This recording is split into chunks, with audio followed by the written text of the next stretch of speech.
I'm unlisted. Pardon me. I'm unlisted just for a brief moment while I verify that my internet connection is actually stable enough to move forward. So far, I'm in the green. Give me a couple of seconds here, and then I'll switch it to public so people can actually find me.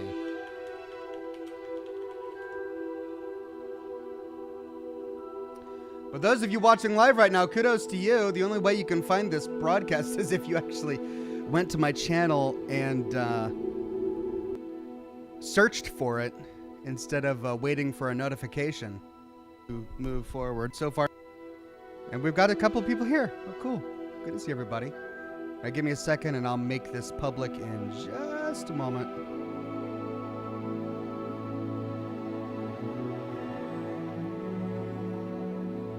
All right, I mean, it's green, so I think we can risk it.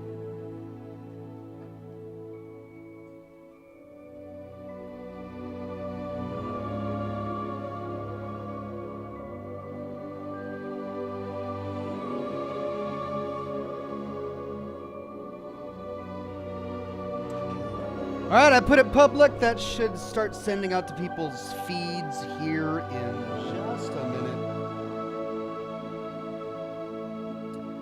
Let me check out YouTube or Facebook here. There we go. We're live on Facebook. Joel Bryson on Facebook. Good to see you, my friend.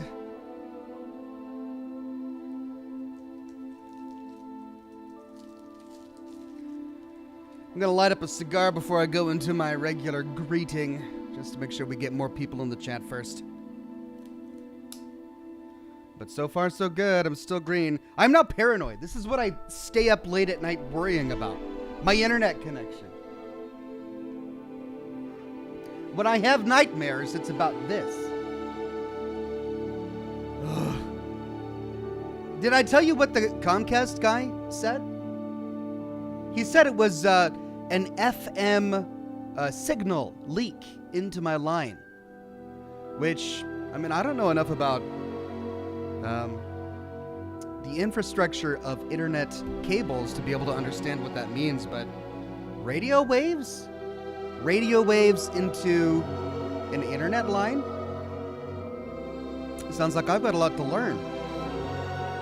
But apparently, according to the guy, that can happen anytime there's a break in the line, like a wire is exposed to the elements somehow due to a storm or a fallen tree. And radio signals can get into it. Maybe it was just pulling my chain. Maybe it was just making up crap. And I'm sitting there going, oh, really? FM signals? Okay. Maybe he was just making it up. But, I mean, it's green. He said that he was going to have his team work on it over the weekend, and it's green right now, so I'm hoping for the best. All right, let me set something on fire here.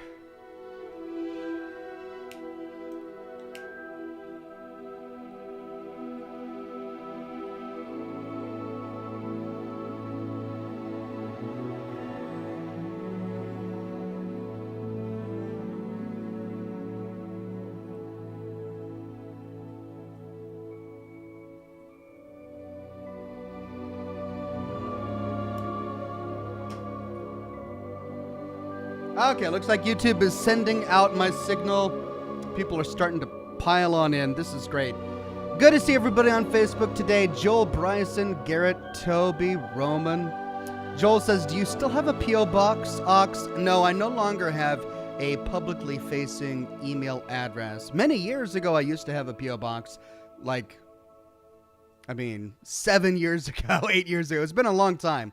But I do know, I no longer have a publicly facing mailbox, mainly due to where I am now, because there's no local P.O. box. Like, if I had a P.O. box, I'd have to go way out of my way to pick up mail. So sadly, I don't have a mailbox. It's cold up here. I had my window open this morning so I could smoke, and I was freezing my britches off. So I put on my vest. This is my duck hunting vest. You know, for when I go duck hunting. All that duck hunting I do, because you know me and hunting, I just love it so much. No, this was inherited. I inherited this from my grandpa. And it's good to see everybody in the YouTube chat today. Ant444, Tony J, Amy Hudson, Matt, Roland, Survivor from the Old Era, Cat5, Slutty Partfast, Laura Elstad, Tony J, Wasteland Wanderer, and it's Josh Bunton, became a Gold Ox. Hey, Josh Bunton, thank you so much. Josh Bunton, I appreciate it. Man of Warb says, with the first super chat of the day, after hearing Liberty Prime call them communist, I've started to wonder if the Brotherhood of Steel are actually communist.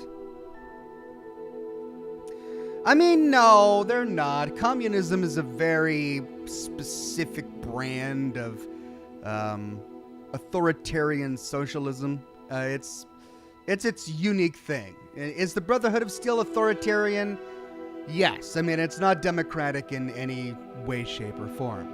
Are they communist? No, I mean, not really. The closest I would say is that they do wealth distribution. They redistribute wealth, at least Proctor Tegan does.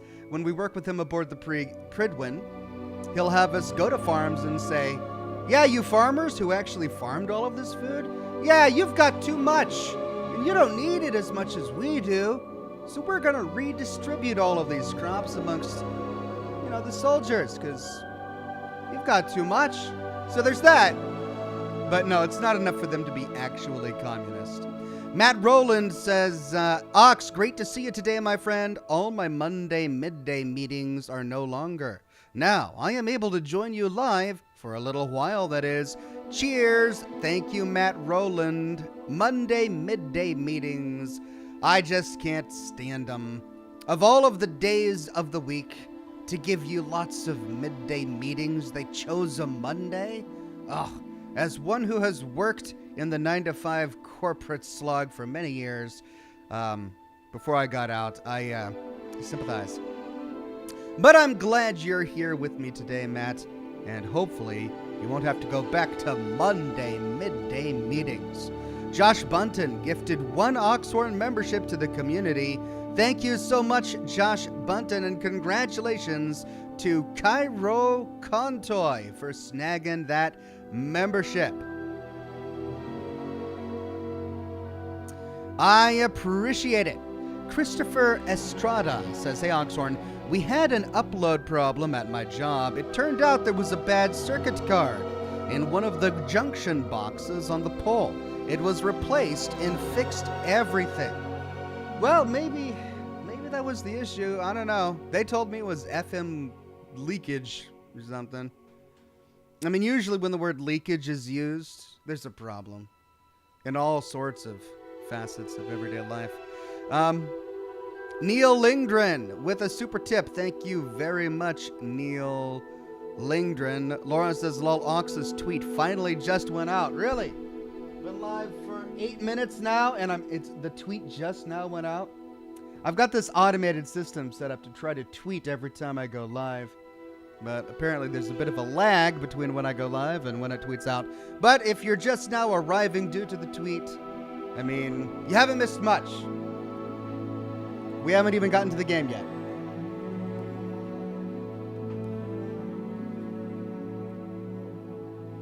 Tony J says, is Lyons communist? He protected the local folks from super mutants, gave out clean water for free, and his leadership was unquestioned. No, he's not, because he doesn't take from anybody. That's the key feature of communism. It's a parasitic, predatory form of government that steals from the productive members of society and distributes to those in power who are unproductive but wield power. And Lyons' Brotherhood of Steel didn't do any of that. Yes, he was very generous in that he did protect people free of charge from the super mutant threat.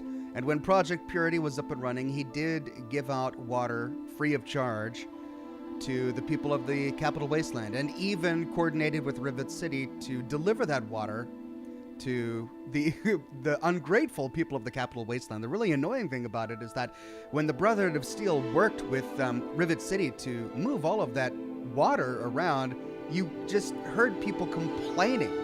And there were people who were trying to raid water deliveries. I did an entire video on this during my Broken Steel series. There were people, there was a huge problem at Megaton, where the people of Megaton felt like they weren't getting enough of this free water, and they were going to just steal even more from the Brotherhood. It was ridiculous. Lions is authoritarian.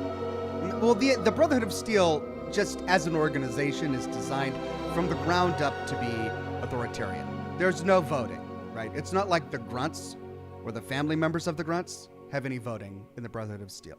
I mean, it's a post-apocalypse universe. Finding a democracy would be nice, but unexpected in a post-apocalyptic universe. So you have to sort of deal with the factions that you have. And as a faction, the Brotherhood of Steel can be good, and it can be really oppressive depending on who's in charge. Lion's Brotherhood of Steel, despite it being an authoritarian organization, was still overall good for the people of the Capital Wasteland because Lions was really gracious and generous to the people of the Capital Wasteland, despite them not even appreciating what he was doing for them. Which, incidentally, is one of the reasons why his successors really despised Lions, because the Brotherhood was giving away, was spilling their blood in the Capital Wasteland, defending all of the Wastelanders from the super mutants, working with Project Purity and Rivet City to give out all of this free purified water, and for what? The people of the Capital Wasteland still complained, still hated them. Why would the Brotherhood spill all of this blood? It's a legitimate argument for the Brotherhood to have. And yet, of course, there are so many other people who were probably really grateful for having purified water in the Capital Wasteland and who didn't complain, right? Anyway, how did I get on that rant? We're playing a completely different game today. Thank you for the comments, everybody. Neil Lindgren with a super tip. Thank you so much, Neil Lindgren. Jonathan H. says, how's it going, Ox? We had a forest fire on Mount Desert Island yesterday. Maine Forest Rangers had to come in and dump water with their UH-1 Huey hello. Wow, really? A fire in April? Okay, I mean, I suppose it can happen anytime, but April showers and all of that. Well, forest fire on Mount Desert Island. Well, I'm sorry to hear about that. I hope everybody got out safe. Cool that they got to use their equipment for that fire. Jonathan H. says no one was hurt in the fire, thankfully. Good. That's great to hear. Julian Z says, hi, Ox. So good to see you on this Legacy Monday. Hope you're well. Finished the main story of Legacy, but it's not the end. You can finish other quests after. Okay, thank you, Julian Z. I've already got a game in mind that I want to move on to once we complete Hogwarts Legacy. And so I think I'm going to be working on all of the major quests. I don't think at this point I want to do all of the side quests, because so many of the side quests that we have done, when we have really tried to thoroughly do them all, some of them have been pretty disappointing. Some have been great gems. But none of them have been quite as good as the primary side quests. I'm glad we finished Sebastian's. Well, we're almost about to finish Sebastian's side quest. We almost finished it last week. We're gonna finish it this week. So I want to do Sebastian's. I want to do Nettie's. I want to do Poppy's. Those are the 3 side quests I do want to complete. Then I want to do the primary plot. If I finish that, then I think I'll be done with Hogwarts Legacy, and we'll move on to a new game.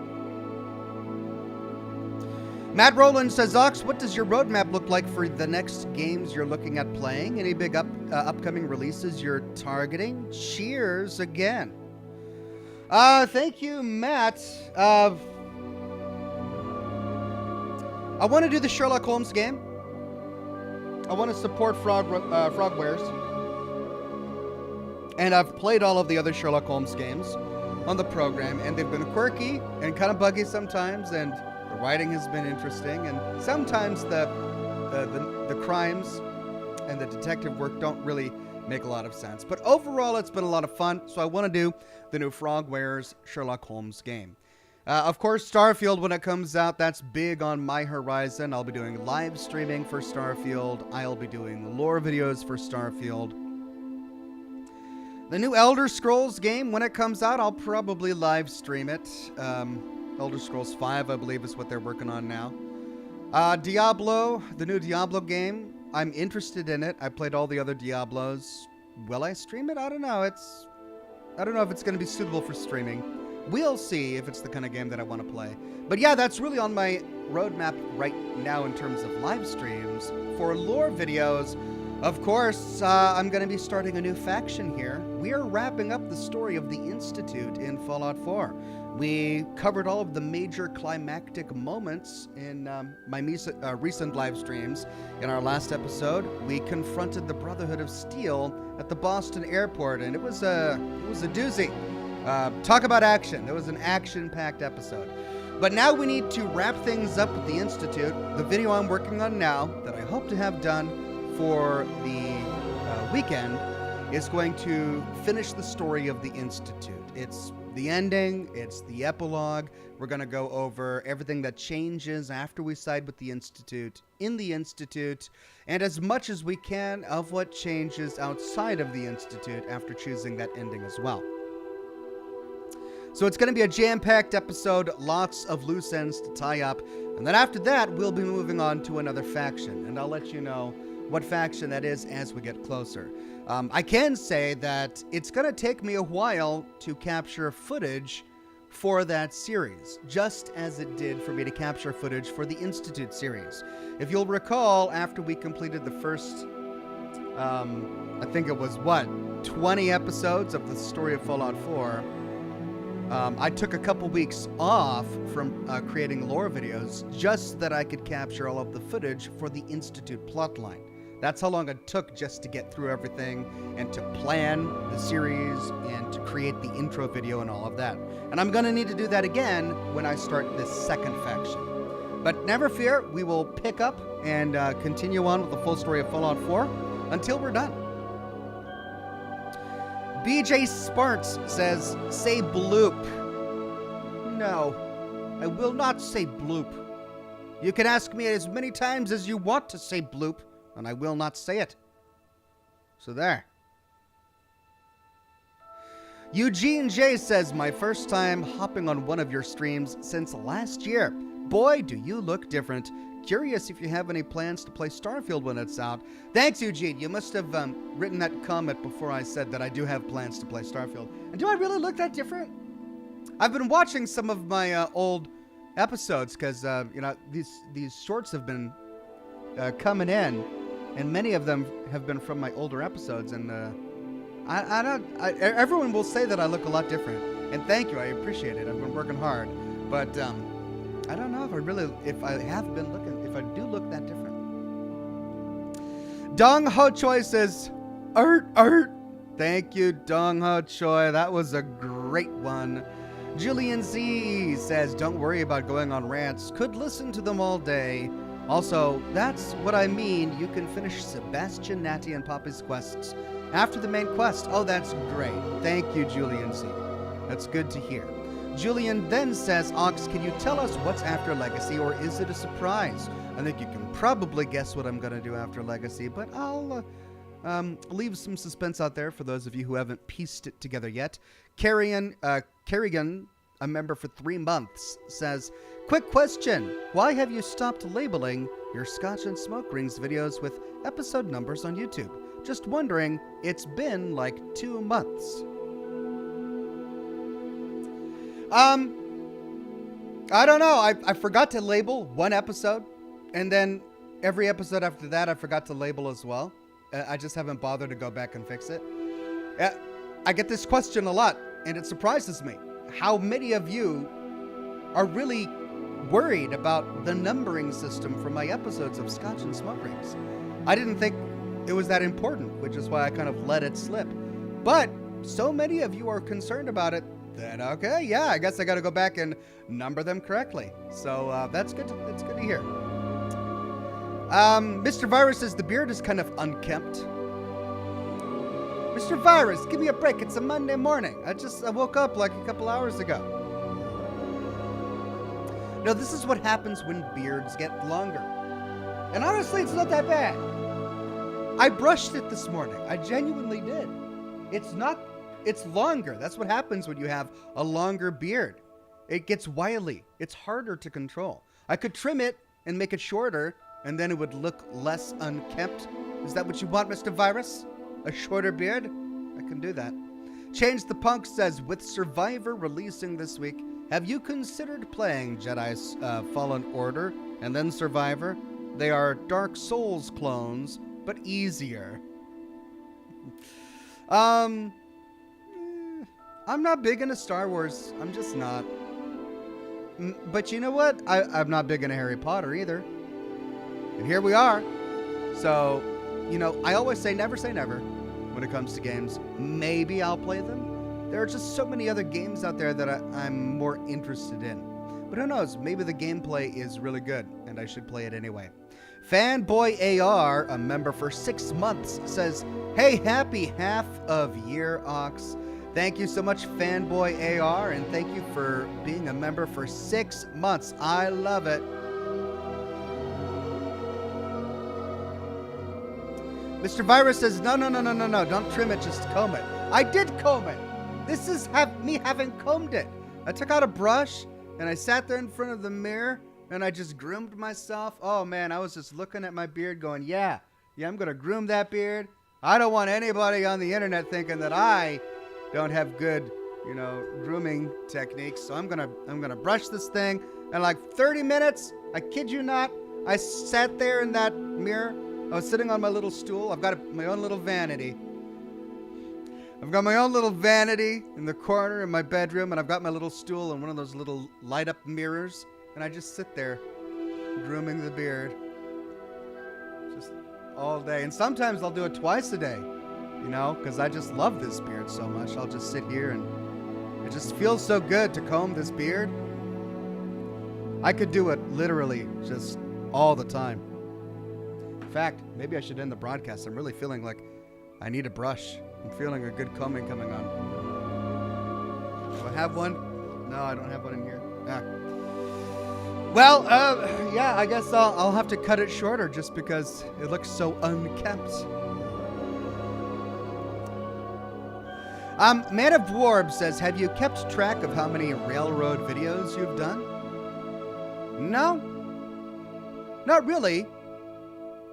I guess I don't understand the question. Why would I need to know how many railroad videos I've done? I know where we'll pick up when we start the railroad faction. We'll go all the way back to arriving at the Institute. That's where we're going to pick up for the beginning of every faction. Because at that point in the story, we will have solved the primary plot, which is finding Sean. We will have found Sean. From then on, it's all about how we want to see the story of the Commonwealth play out. And the series we've done right now is we've played it out from the Institute's perspective. But we'll just go back to that point in time to play it out for all of the other factions. And we won't need to retread previously trodden water, simply because that's already part of the series. Survivor from the Old Era says it may be that microphone cover.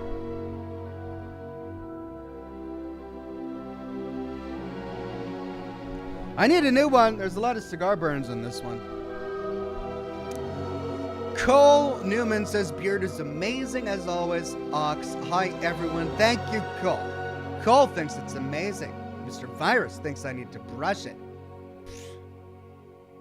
Thank you, Cole. BJ Spart says, have you considered mutton chops? Not seriously.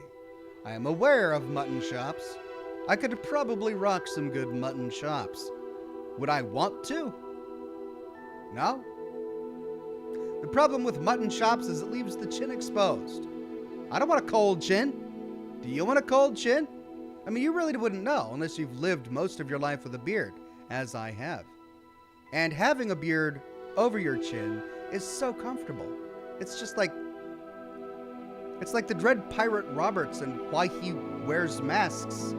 It's not because he's trying to hide his identity, it's because it's comfortable. And he thinks that everyone will wear them someday. If everyone could wear a beard, they would, because they're just that nice. So I don't want to hack at this thing. I don't want to, dismember it by leaving my chin exposed.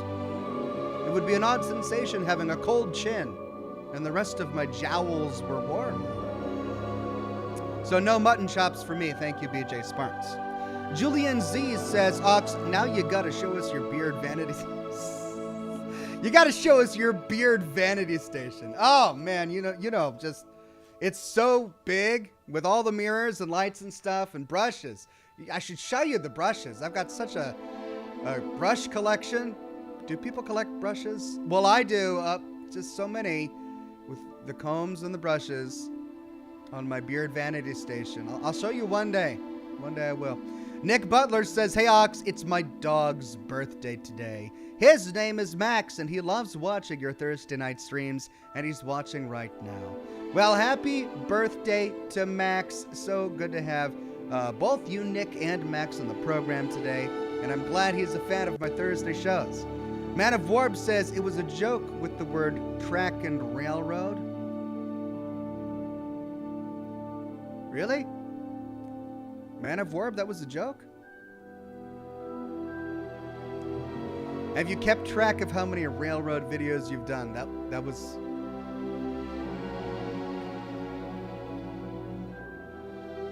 It's a trail, not a track. Freedom Trail. Oh, railroad track. God, it was just so good. That, man, I was just... Thank you, Man of Warp. That was a good one.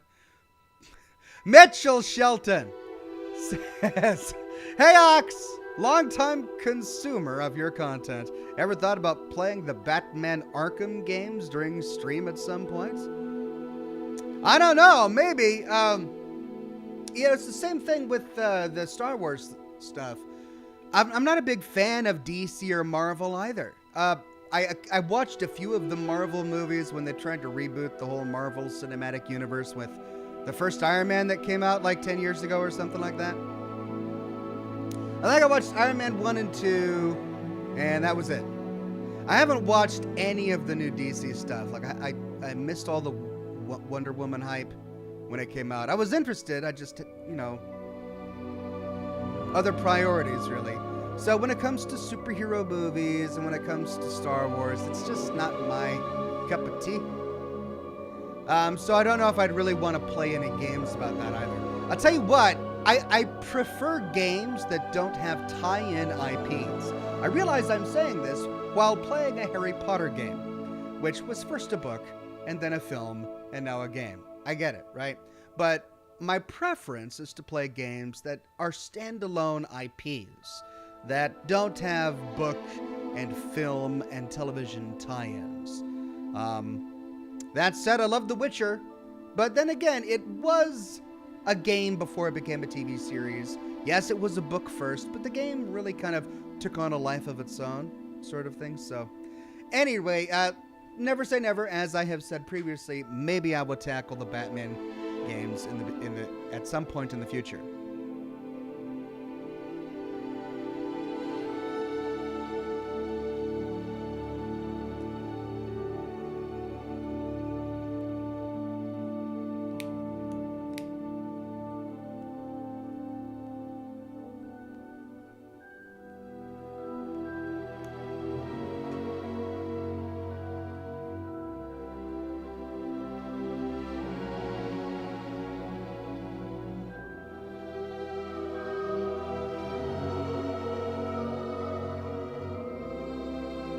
Nicholas says the new Star Wars game will bring so many eyes in.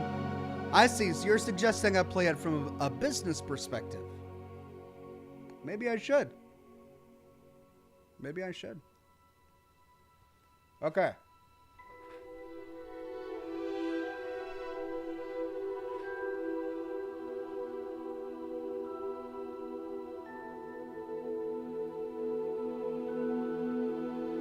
Robin says, Ox, I have questions. Why is Deacon from Fallout 4 not the Sense android from Rivet City? You speculated in his personal video, but it got me thinking.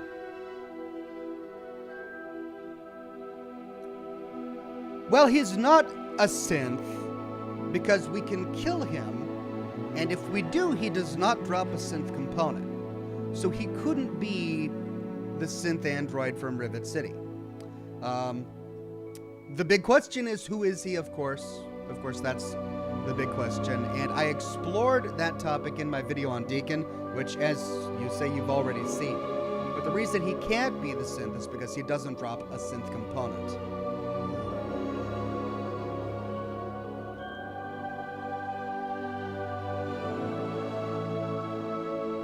Right.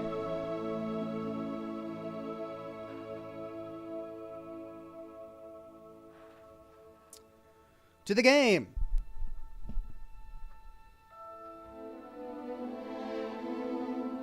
It's cutting off my head, isn't it?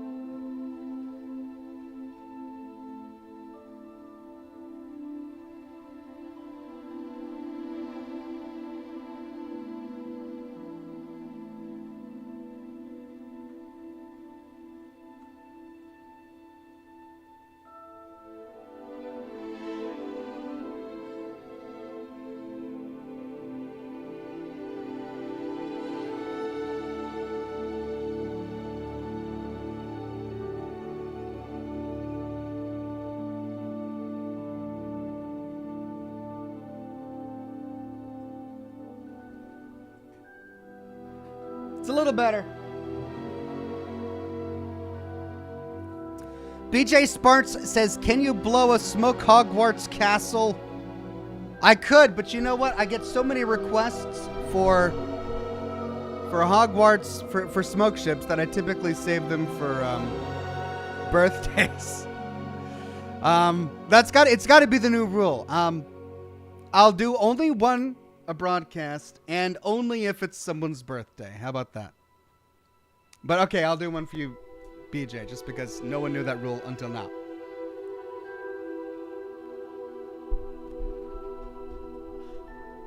Alright, this is going to be the Hogwarts Castle in smoke form. Now, the way this is going to work is I've got to time the cheek movements so that I'm creating the vortexes of wind and smoke. So it's going to look messy at first, then it's going to come together in a big, beautiful castle. But only for a moment before it vanishes. So pay close attention.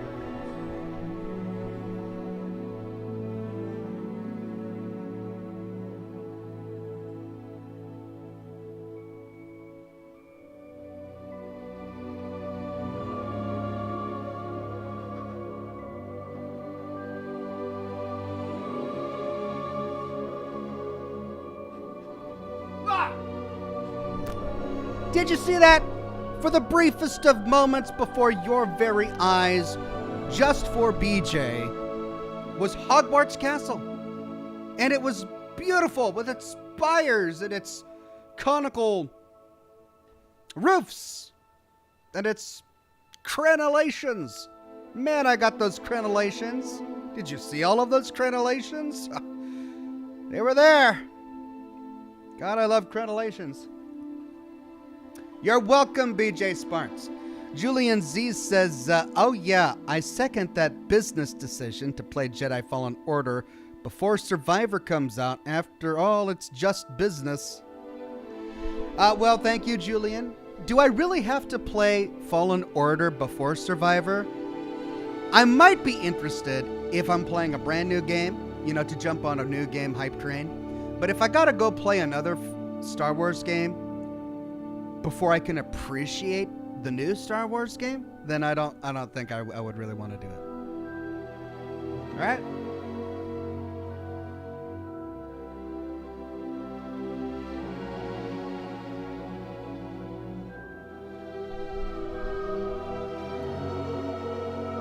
It's still cutting off the top of my head. I'll fix it later.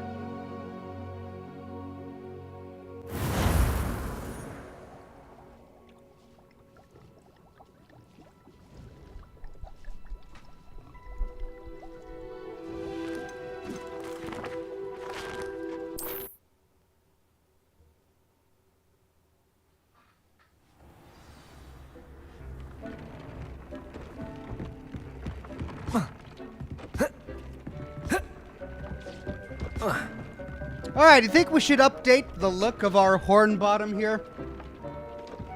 It's been a while since since he's gone to the tailor. So let's get this guy all tailored up. The symbiote says, has anyone already suggested the wolf among us? I have heard of it. Let me Google it.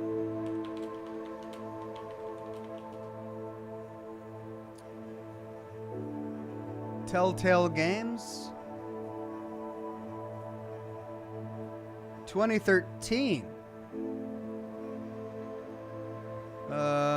Maybe. I mean, it looks interesting. It's definitely got a unique art style.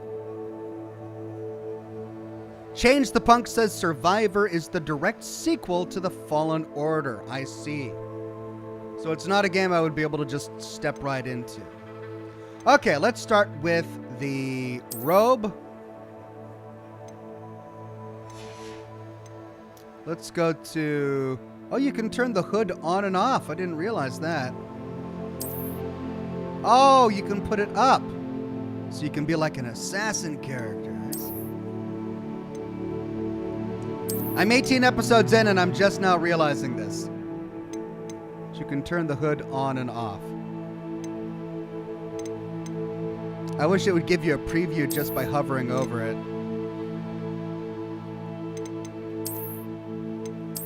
Too regal. Whoa, what's that? Oh, it's a cape. Yeah, the capes will, the capes make it easier to see what he's actually wearing. Alright, this one is nice. But it's also still a bit too dressy. But we're going to put a pin in that. I think I want one that's open this time so you can see his clothes underneath. That's nice, but it's a bit too blue and green. The cape is just ridiculous. I feel like a Hogwarts superhero with a cape. Just no. Is this a different style of cape? Yeah. This is a cape with tails. And there's the Roger Maxon coat. I mean, it's not bad. Still a bit much. Ooh. I like that, but also a bit much, but still. That looks nice. Leather long coat.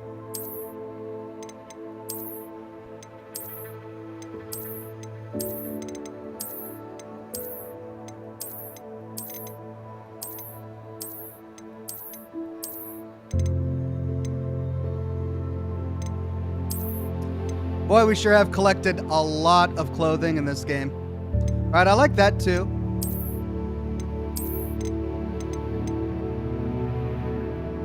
We'll bear that in mind.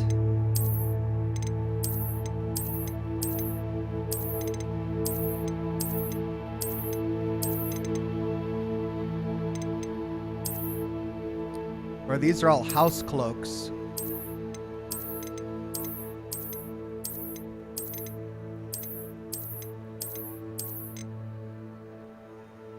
That one's not bad. Nice and open. A rugged robe.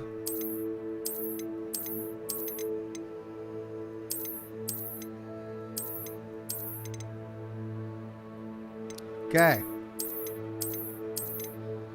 Now, were there any special styles in our collections? What? What is that? A fashionable dress robe. Look at all the frills there.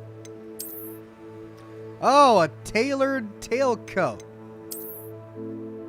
A half cape. My God. Herodiana's cape. Then there's this. Dragonhide Protector's cloak. Shakespearean thing. Suit of armor. Whatever that is. Then we got some more wizarding-like cloaks. Oh, okay, hold on. That's not bad, actually. It's a bit much. Beast Rescuer robe. I mean, it's got teeth on it, so I think about the teeth. Highland Explorer and the Zonko. Okay, well,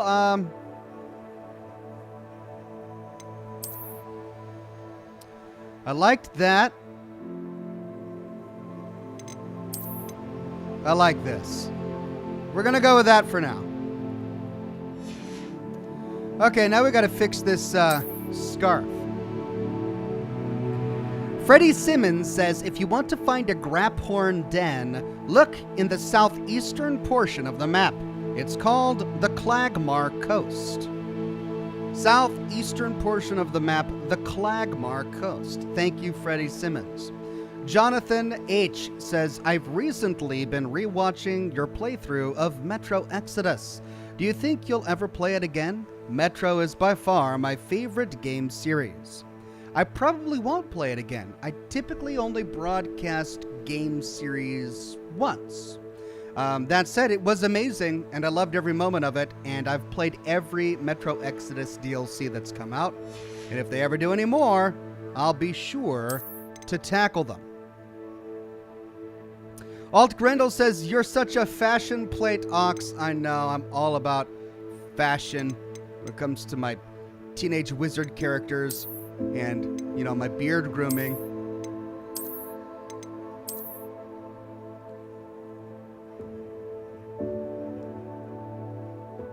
I mean, do I even want a scarf?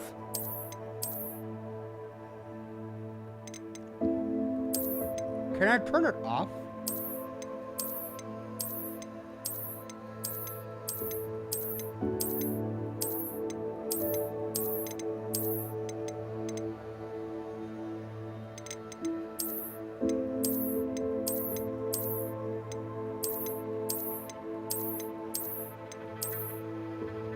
I like that.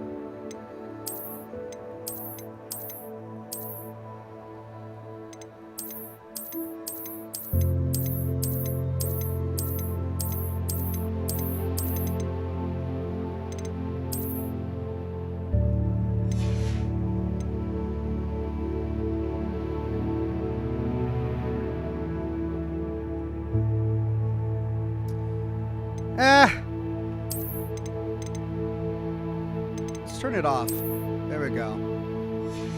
All right, now for the outfit.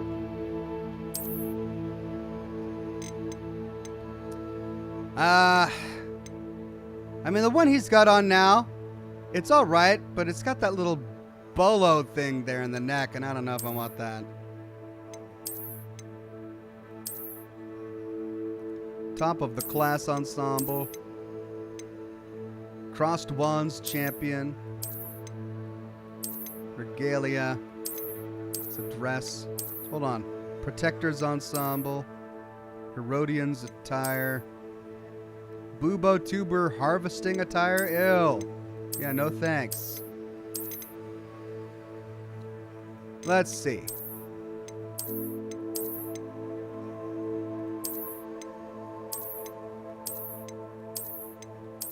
God, how many combinations of 3 items of clothing can there possibly be?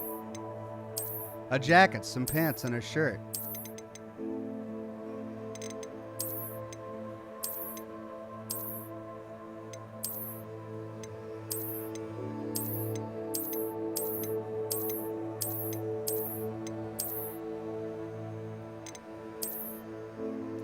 I mean, I like this one. It's simple.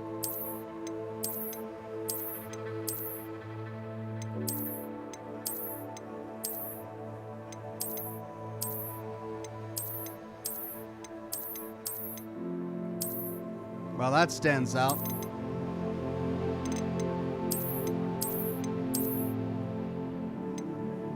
That one's nice and simple, too. That's what I had on.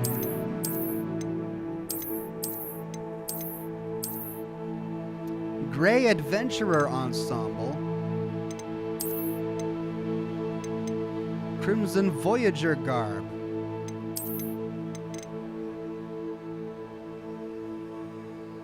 I kind of like that. I mean, I no longer look like a student.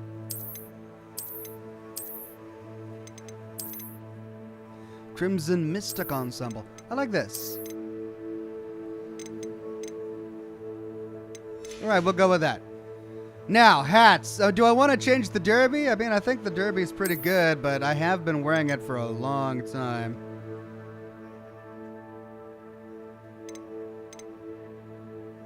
I wish they had different types of derbies.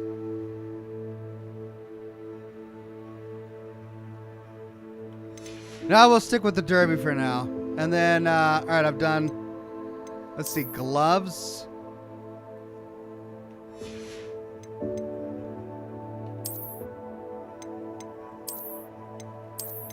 All right, these are practically gauntlets.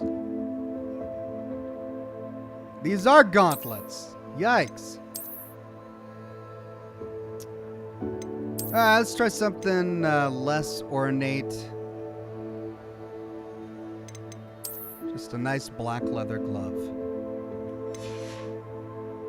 Okay. There we go.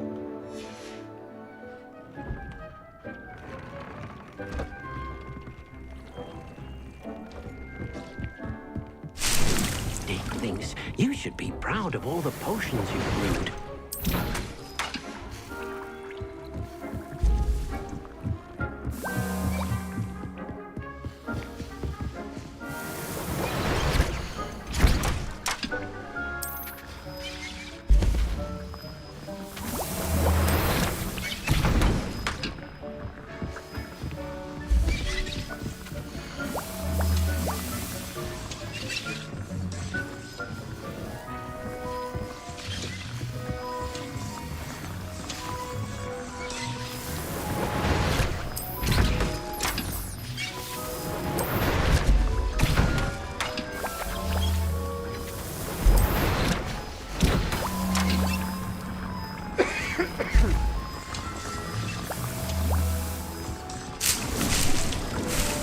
Still trying to get over that little chest cold that I had last week.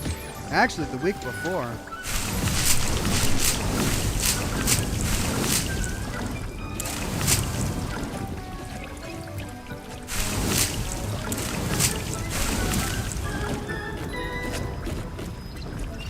All right, we're well looted.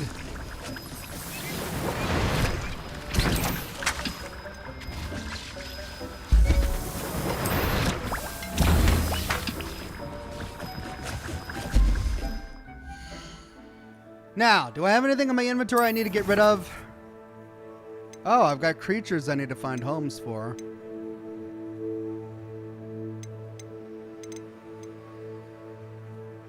I'll do that later. Quest items, notes, resources, gear. Do I have any gear in my inventory? I've got a few items. No, it's all equipped. Wait, I've got one thing I need to identify.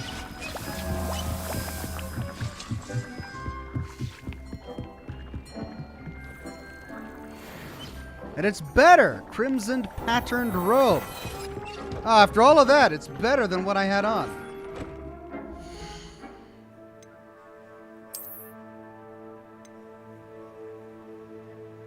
Increased venomous tentacular damage.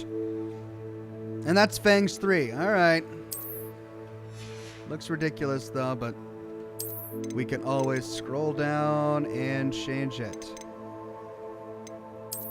There we go. Let's go to Chomp 3 here.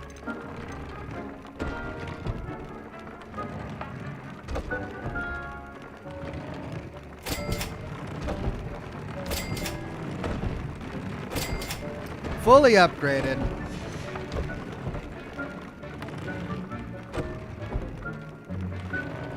And then we'll do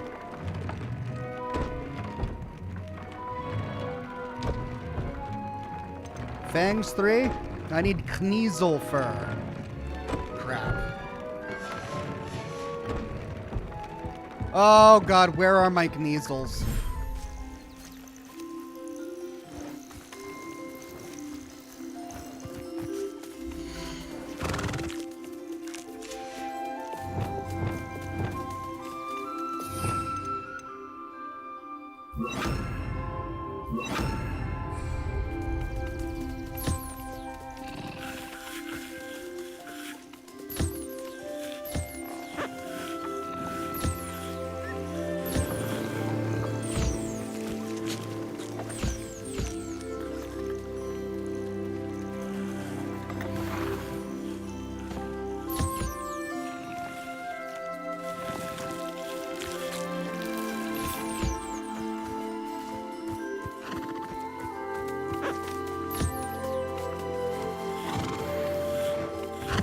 go.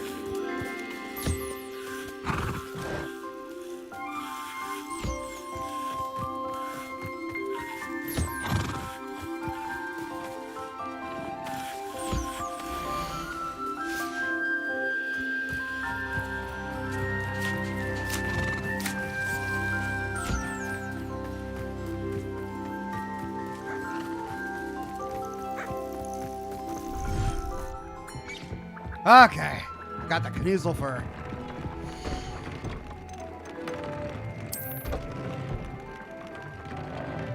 We wanted to go all the way down to Fangs 3.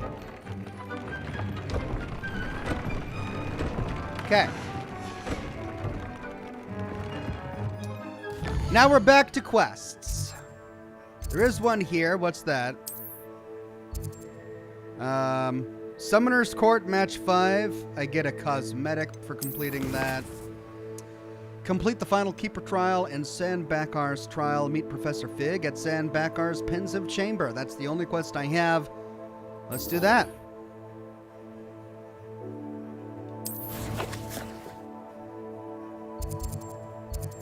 All the way down there.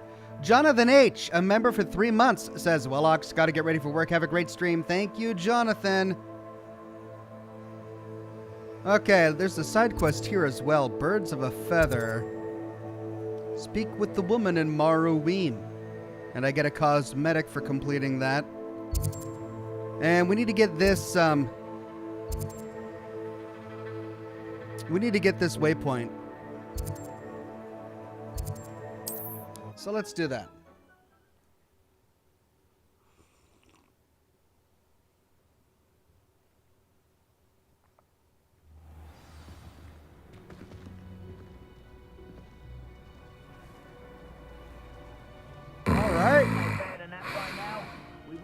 Before, and look what happens when you don't listen.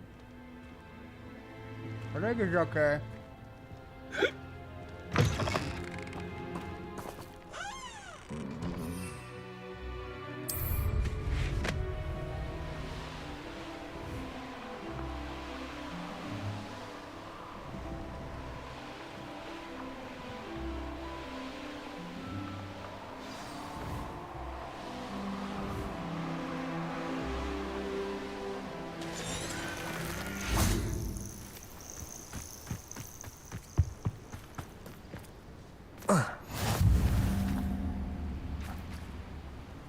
Maruweem.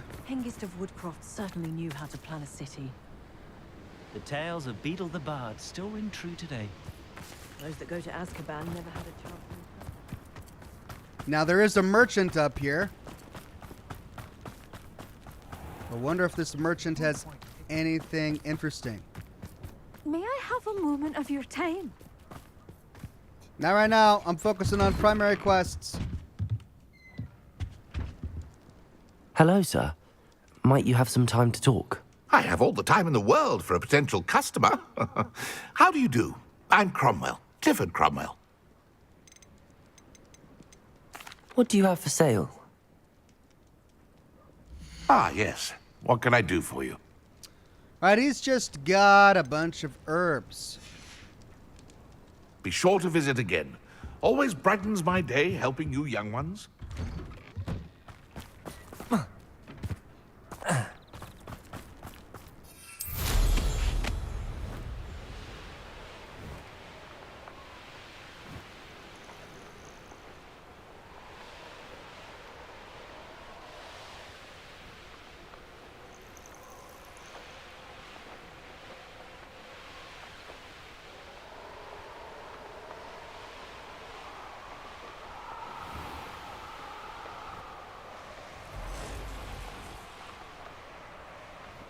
Okay, any other flu flames?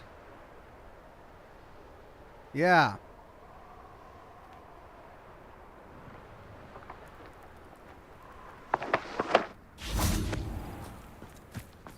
You can't imagine how inconvenient travel was before I invented flu powder.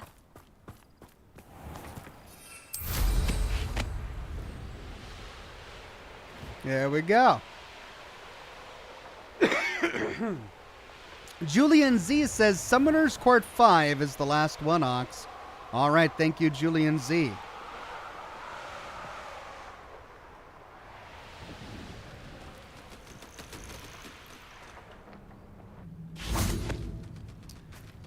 Looks like he's down here.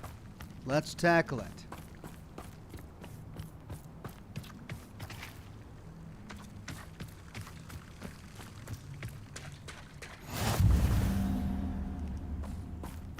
You're here.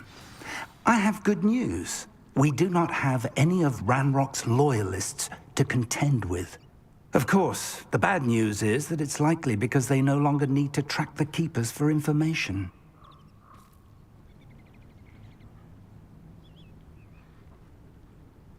Find the clue to open the pensive chamber. Revelio.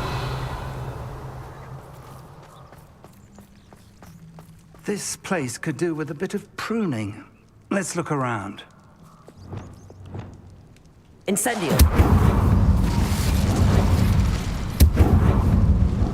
Is that a... It is. I believe I know what must be done.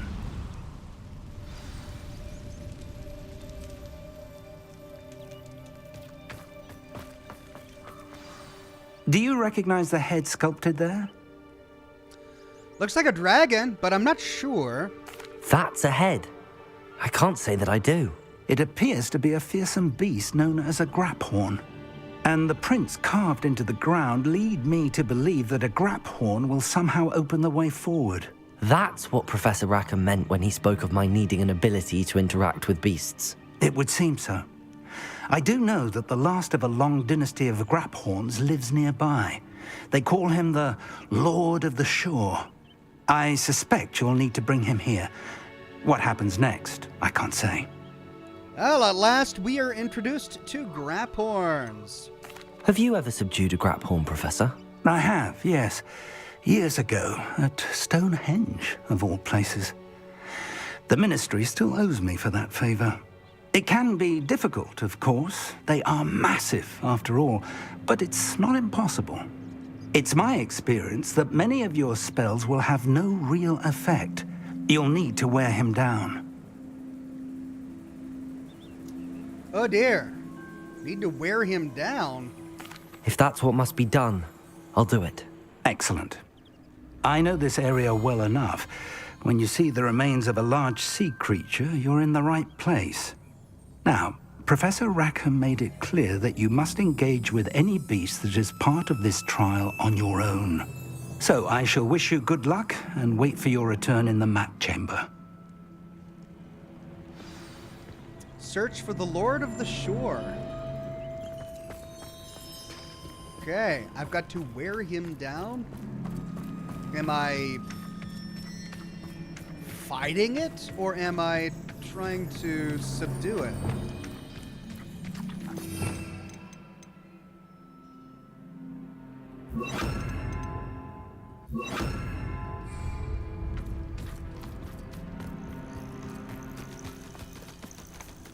Okay, that's a Jobbernall.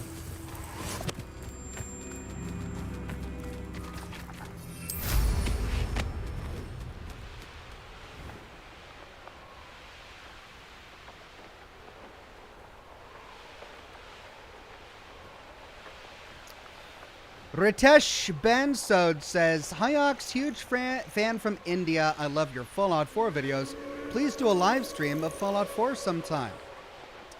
You know, I've already live streamed Fallout 4 in its entirety on the program. I did Fallout 4 VR live streaming back when the Fallout 4 VR was first released. So I don't think I'll do it again. I'm going to try to focus on live streaming new games, or at least games I haven't played before. But for lore videos, I tend to dive deep into universes that I'm interested in.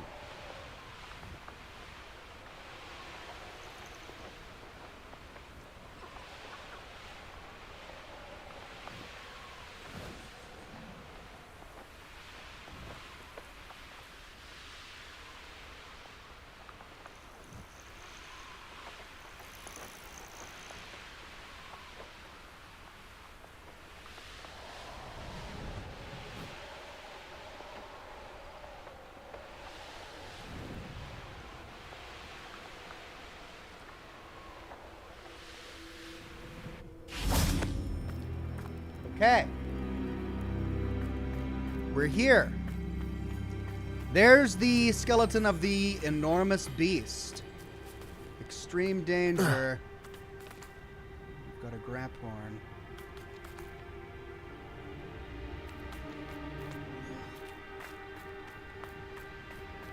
Revelio.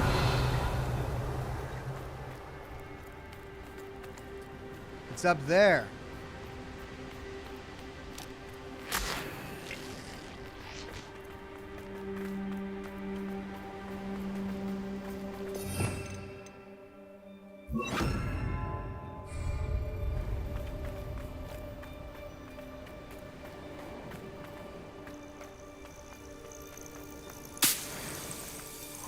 This must be the place. Enter the grap horn's den. Oh, now I gotta go down there. Oh, okay.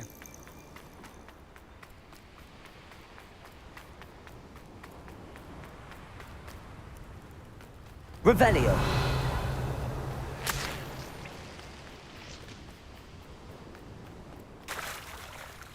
Very well, Lord of the Shore. Show yourself.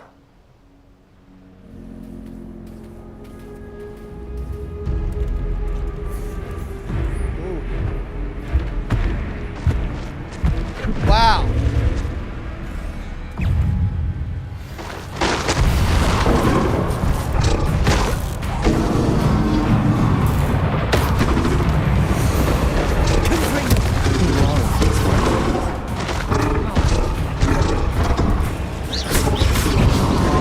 Can't we talk about this?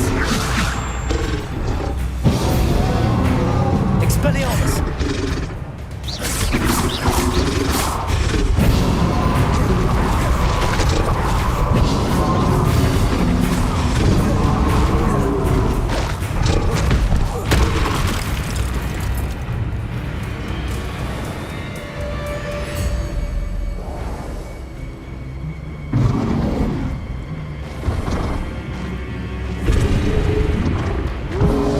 What now?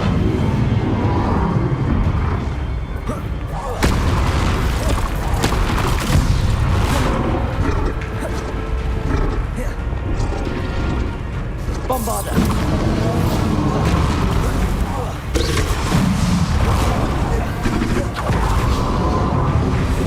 Expelliarmus!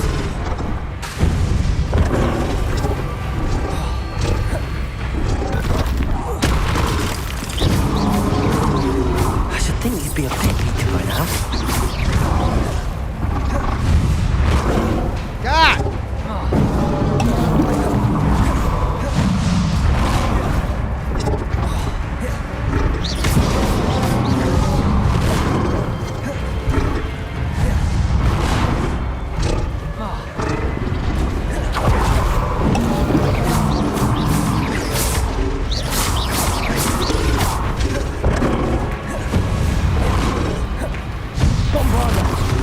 God!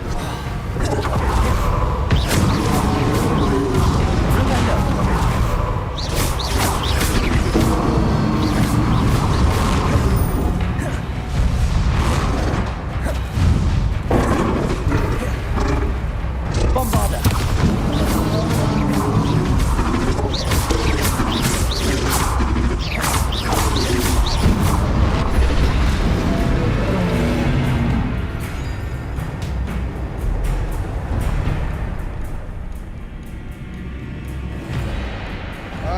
Kneel or Kirk? I guess we'll kneel?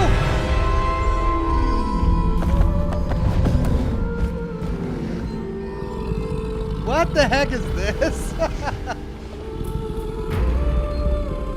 He is the Lord of the Shore, I guess. Friend now, we're friends?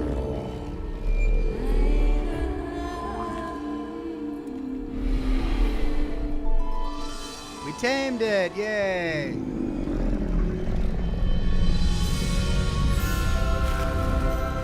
We can ride it!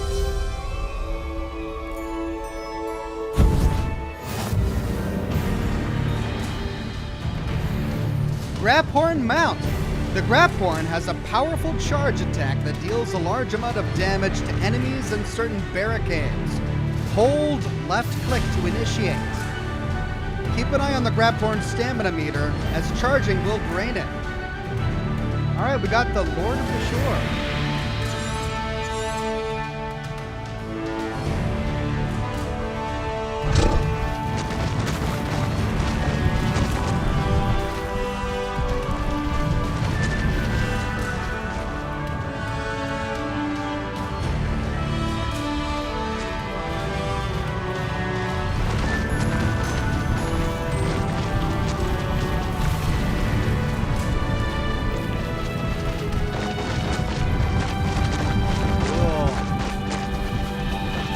Cool. I like it.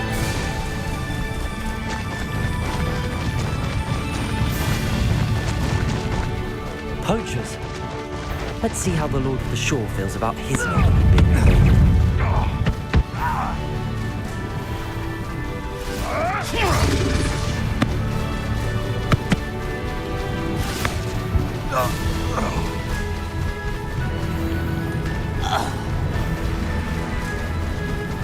Okay. Slow down now. There we go. Well, we just tore him up.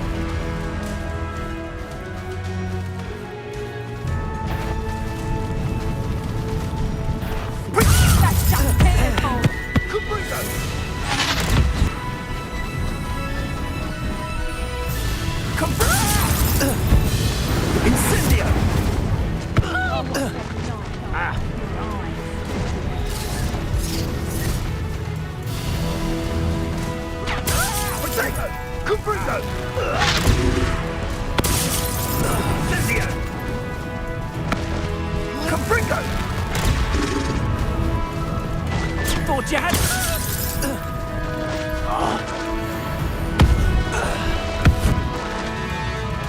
Boom! Right! I like this a lot. It's a little cumbersome and tedious, but it's extremely effective.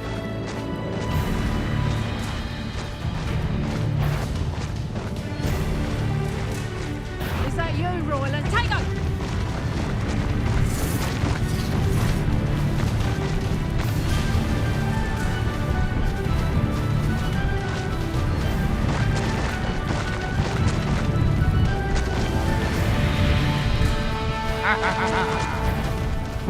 Nothing. I'll make you wish you were back at slow expulsor.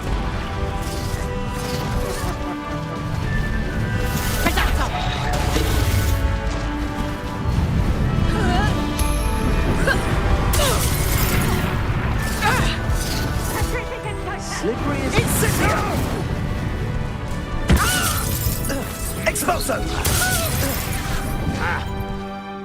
Oh no! No! Oh, what a time to crash! Come on! I got my Graphorn. I'm just tearing it up. It's all blood and carnage on my new charging mount, and it's got to crash to desktop now.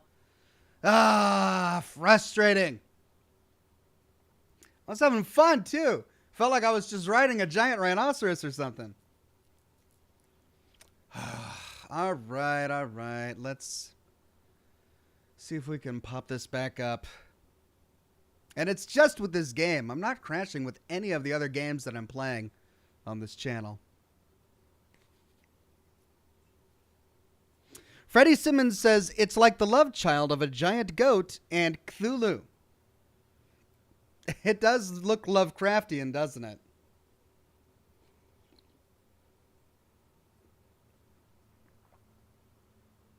Pyro says, Ox really can't drive. He always crashes.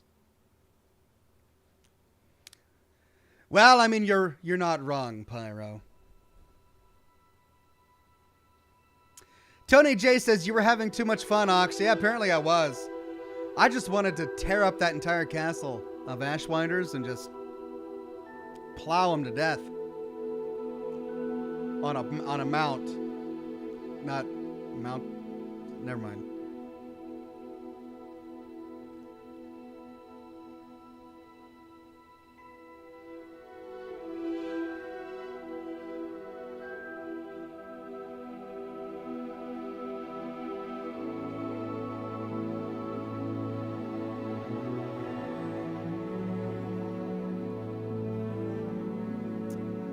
Okay, shaders, let's prepare those shaders. Hope you enjoy being prepared, shaders.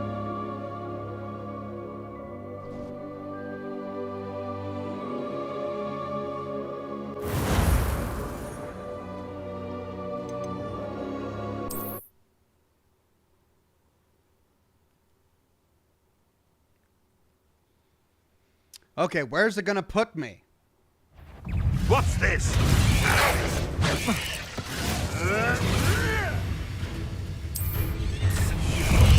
How about some sightseeing? Not my fault you're a deadly great spider. Ah, but a purse made it. Pull out for me all you want. I shall be off soon. You there? I see you. Potato! Sprinkle! Don't go down easy. Are you even trying? No! Hope you're not doing anything unforgivable. Confringo!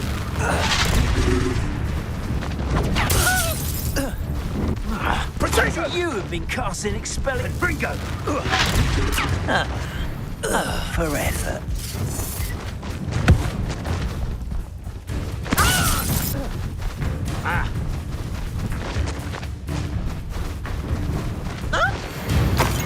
Got him. The beasts are safer now. Okay. Slow What was down now. interesting? There we go. What was interesting is their dialogue while I was fighting them. They were talking about how they noticed me using unforgivable spells. And this is the first time anyone in the game has actually reacted to me using unforgivable spells and curses in combat. They were like, were you the one using that unforgivable spell? I'm like, oh shoot. Word has gotten round. Time to go a little quicker. Okay, well, let's avoid the castle for now. Let's just move on to our quest marker.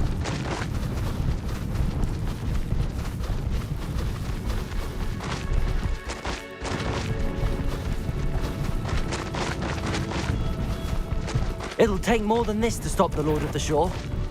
I hope you have your affairs in order. Expulso!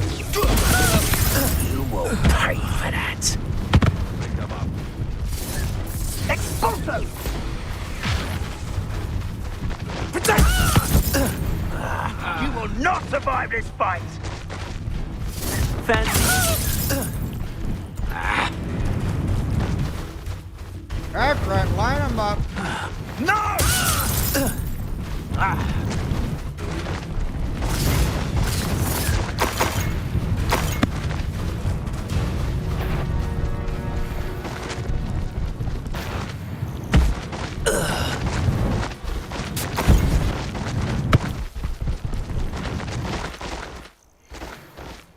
Woo-wee.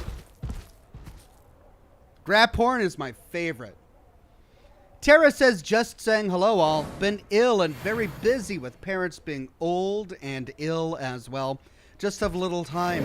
Thanks for the vids op. Ox helps a lot. Tara, I'm sorry to hear that. I know what it's like to be just short on time. So much to do and not enough time to do it all in. Though it sounds like you have some particularly unique challenges. I'm glad you made it by, Tara. Good luck to you. Faster!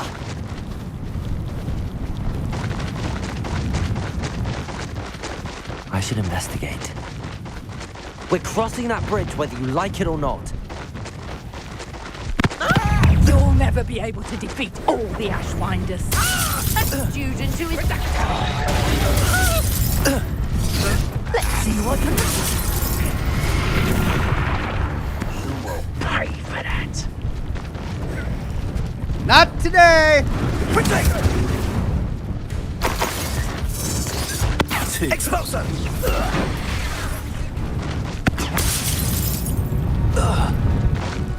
Nobody'll believe I defeated an Ashwinder by myself.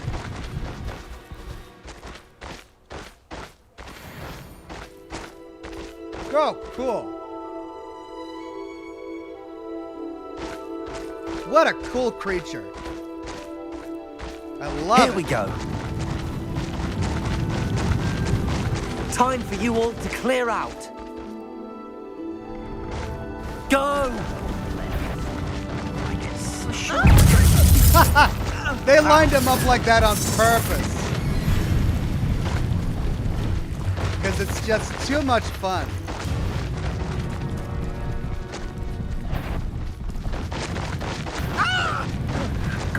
Gotcha.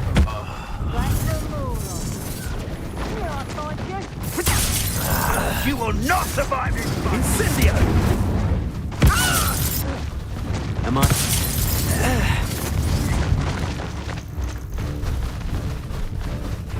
What's that? Incendio! You little coward! Explode!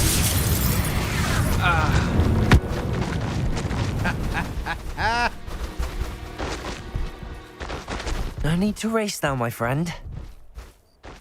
Too great.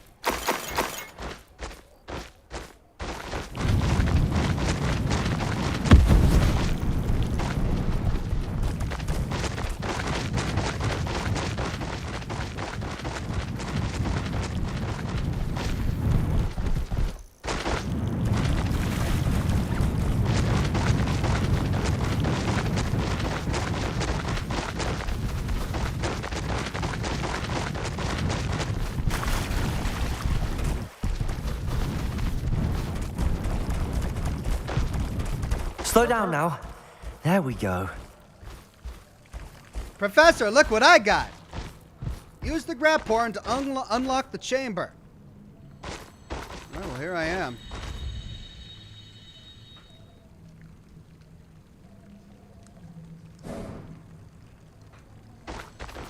Guess I gotta stand on it.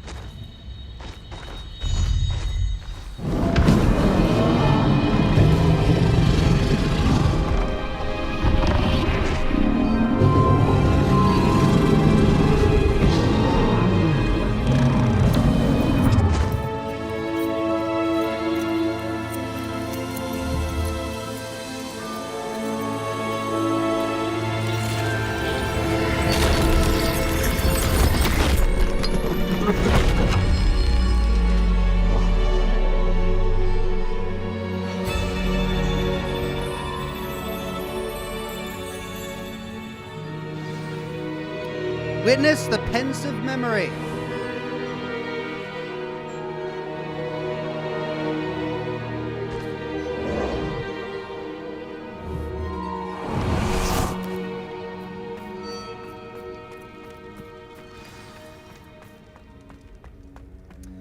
I like how all I needed to do was kneel before the Lord of the Shores, or whatever his name is, for him to decide, yeah, I've been free my entire life, but I think I'd like to live in a bag serving this guy as his personal mount for the rest of my life instead. Because he kneeled, I owe him.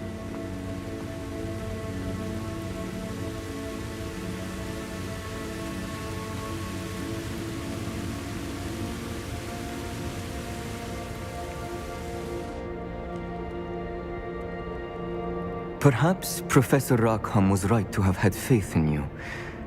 I still have my reservations. Isadora, as you will see, was not who she seemed. I can only hope that you are. My memories should answer any questions you may have about the power you will need to protect. Thank you, Professor Bakar. I shall see you back in the map chamber. It's a shame about Isadora. She really wanted to do good, but she was a bit too arrogant.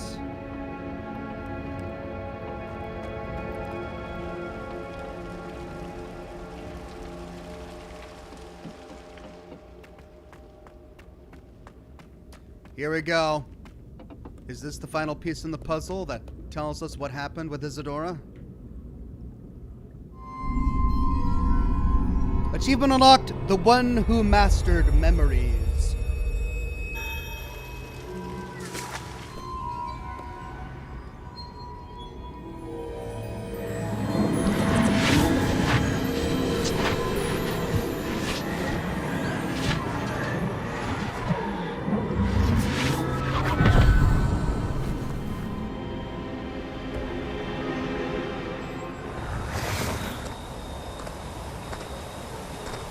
Hello?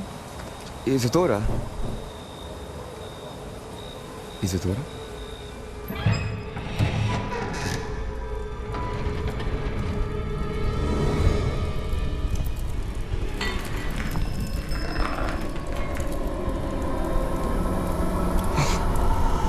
Mr. Morganlock,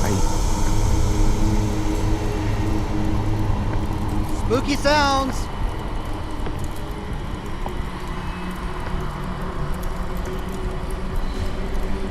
Mr. Morgan?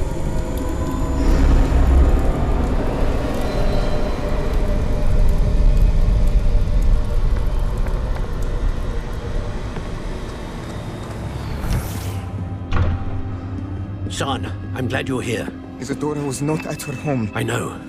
Her father... Percival, What is it? it is as though he was stripped not only of his pain, but of all emotion. Everything is much worse than I feared. Neve was right. Isadora hasn't stopped. I've just learned that she has been wielding that magic on students. Oh no! We must gather the others. Oh, they're gonna put a stop to her.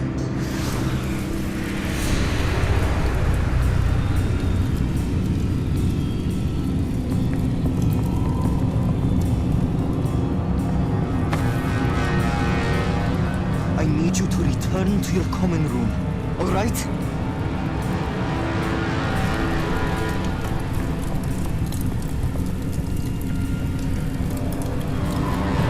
It's a final confrontation.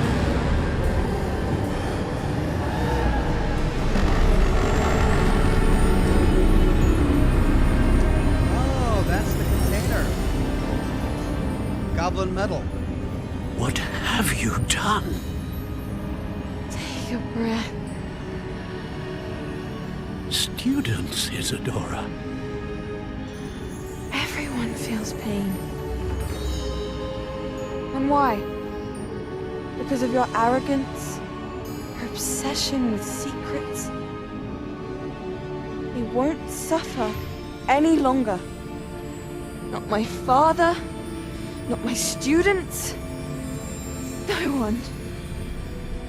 Isadora, set down your wand. Professor, you taught me to hone my power, not throw it away. I did not teach you this. Expelliarmus! Ooh, Bombarda! Ouch!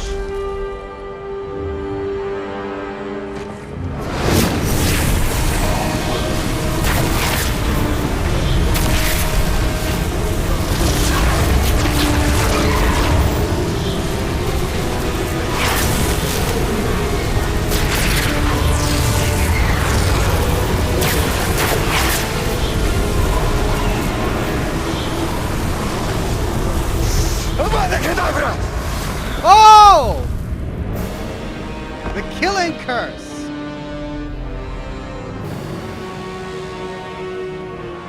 Oh, damn.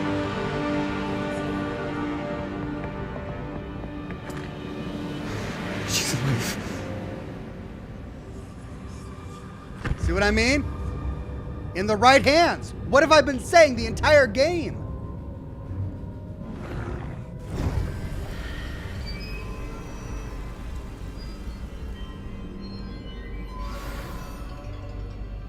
What have I been saying the entire game? That curses and unforgivable spells in the right hands can be used for good. And he just did it. What are the repercussions for this guy? Neem. Neem, whatever his name is. For using that magic, is he going to be banished from the wizarding world? Did he go to Azkaban? Was he executed for using it? What are the consequences for using an unforgivable curse like that? Because he just did that to stop a great evil. She was sapping the life energy or the emotions or the soul from her father, from her students. And she was arrogant and she wouldn't stop. She didn't listen to authority. She didn't listen to reason. She attacked with Bombarda. All he did was use Expelloramus to remove her wand. She responded by using Bombarda and nearly killed someone. They were forced to fight her. And when she was becoming too powerful, they used a killing curse. But he had to. Then again, she could have too, couldn't she? And she chose not to. Does that make her better? Or maybe she didn't know about the killing curse. Interesting. This was unexpected. I'm really pleased that they went this route with the plot. It adds a greater depth to curses in the world, to wizard morality. All of these things they teach their students, all of these morals. And yet, when push comes to shove, the teachers are not above using these dark magics. Revelio. I like that a lot.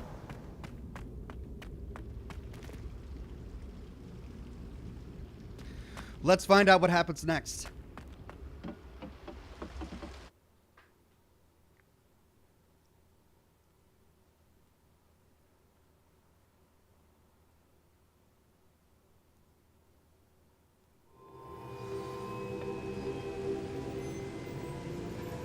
I wonder if they're all going to be like, "Oh yeah, we hated using it. It was a last resort. I will have eternal shame for it," or something like that. All right, Figgy.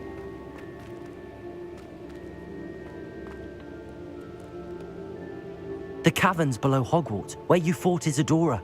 Is that the location of the final repository? It is. You see, we could not destroy the strands of emotion Isadora had stolen from so many. So we did all that we could to keep them safe. We also realized that until they could be destroyed, the magic used to create them was a danger to wizard kind. Hence, we became keepers. Keepers of an unfathomable secret. We knew that someday, one with the ability to see traces of ancient magic might be seduced by its power. We built the trials to lead that person to us, to allow them to prove themselves worthy of the knowledge we'd kept hidden and the responsibility that accompanies it. Have I not proven myself, Professor? I need to get to that repository before Ranrock does. You have, and you will. But the repository is protected by powerful ancient magic. To enter, you must craft a special wand from the 4 artifacts you found above our pensives. So the repository is safe from Ranrock for now. If he is, as you suspect, capable of using the power of the other repository, I fear he will be able to breach our defenses. Then I must go now and craft this wand. Perhaps Mr. Ollivander will help me. Another Ollivander? I'm not surprised.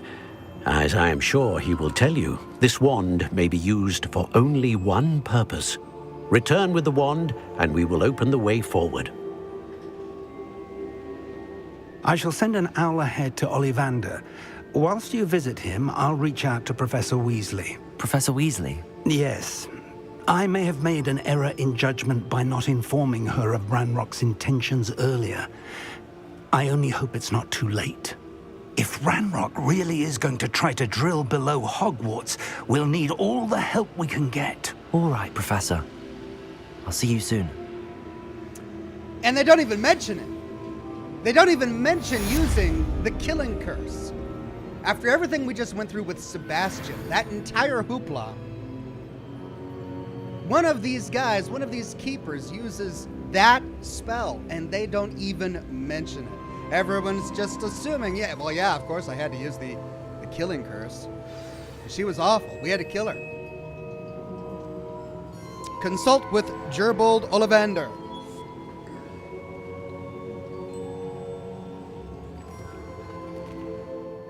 All right. We've got some other side quests here. In the astronomy wing, what's this? Meet Sebastian in the Undercroft. Oh, in the shadow of fate. I mean, I want to find out what happens next. Tell you what, let's do a hard save.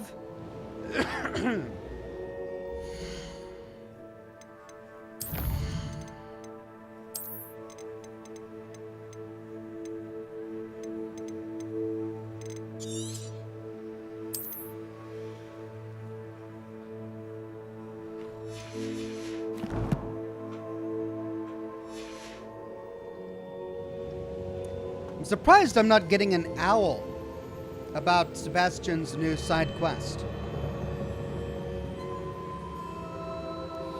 Lycos says this is the end game start quest. Am I already at the end game? Alright, well, let's see what other major quests we have. We gotta resolve In the Shadow of Fate.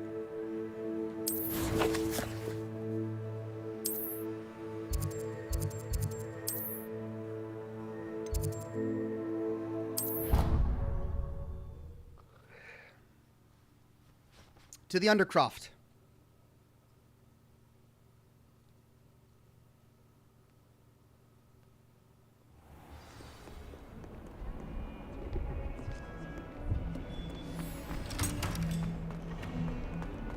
Why, when I go to Gringotts, do I get some snivelling wizard telling me you frittered away half our fortune on the sweets trolley? Those things are just abusive and awful. Well, no more! I am cutting you off!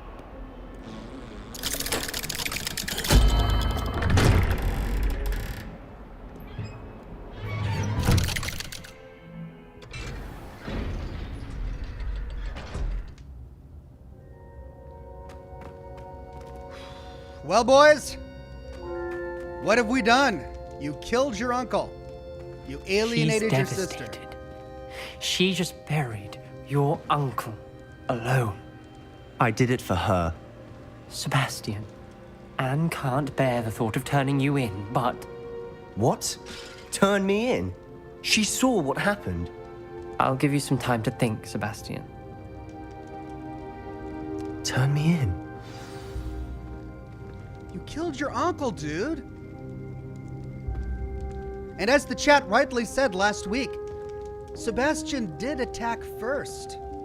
Yes, the uncle took the relic from Sebastian's hands and destroyed it.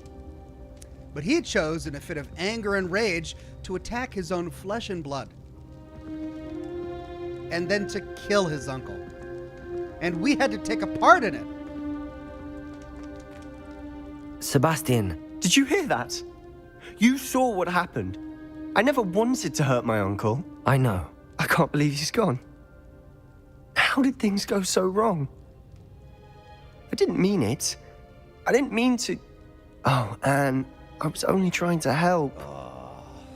I can't leave now. Anne needs me more than ever. You understand. You can talk to Ominous. Make him understand. He listens to you. I need to be with Anne. Well, maybe it's not about what you need. Maybe it's about what she needs. You just killed her father figure, her uncle. What do you think it's going to be like for her to have to look at you every single day, knowing what you did? Sure, you may need your sister, but what have you done to her? What does she need? He's not even thinking about that.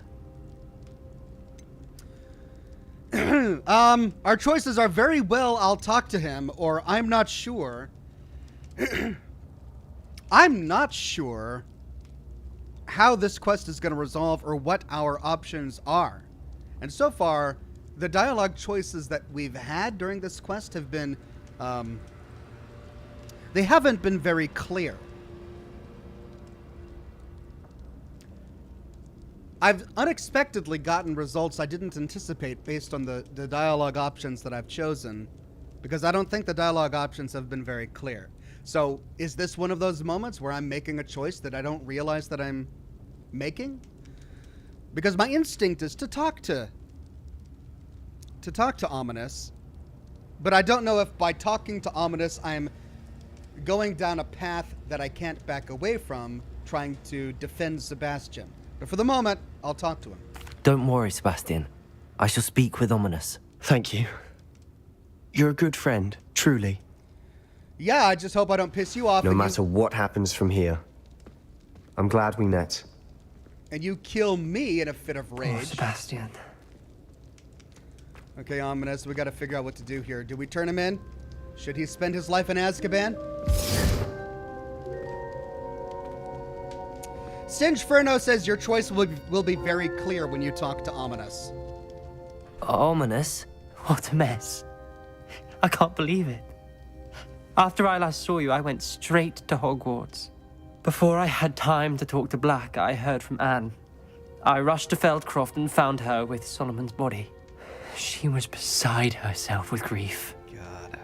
Part of her wants Sebastian to face the consequences, another part can't bear the thought of it.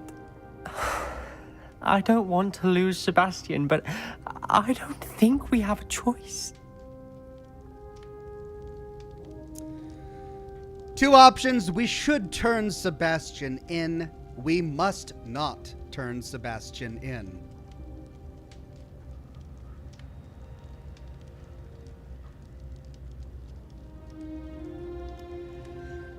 This is one of those things.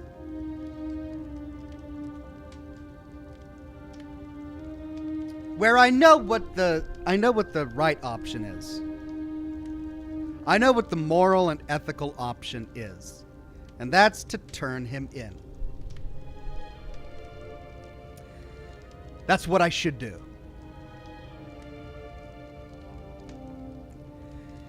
In so doing, I'm gonna break Ominous's heart. I'm gonna break Anne's heart. She'll have lost her uncle and now her brother. Will that make it better? Yes, Sebastian will face justice. That's what he deserves. He killed his uncle, and he shouldn't have. Curses aside, I don't even care how he did it. Yes, he used the abracadabra spell, the death spell. I don't care how he did it. He could have used a bombarda. He could have used a levitate spell and dropped him to the ground. It doesn't matter. The fact is that he did kill his uncle, regardless of how he did it, and he shouldn't have. Because all his uncle was trying to do, well, his uncle was out of line. His uncle was trying to keep him from trying to find a way to help Anne. But he responded in the moment, out of rage, and fought his uncle and killed him. It wasn't premeditated. It's not like Sebastian sat down and premeditated the murder of his uncle. He didn't do that. So he's not a monster. But he's impulsive and he can't control himself. And he absolutely should not be the kind of person who knows curses. So I kind of regret the fact that we worked with him to learn these curses because he can't control himself. He can't use curses in appropriate circumstances. And he used one against his father. So that aside, I definitely think he deserves to face justice. But in this situation, I think that if we turn him in, it's going to do more harm, right? Who benefits by having Sebastian turned in? Well, no one really. What are we proving to the universe if we turn him in? That using unforgivable curses gets you locked away? That... Well, the thing is, no one knows what happened, right?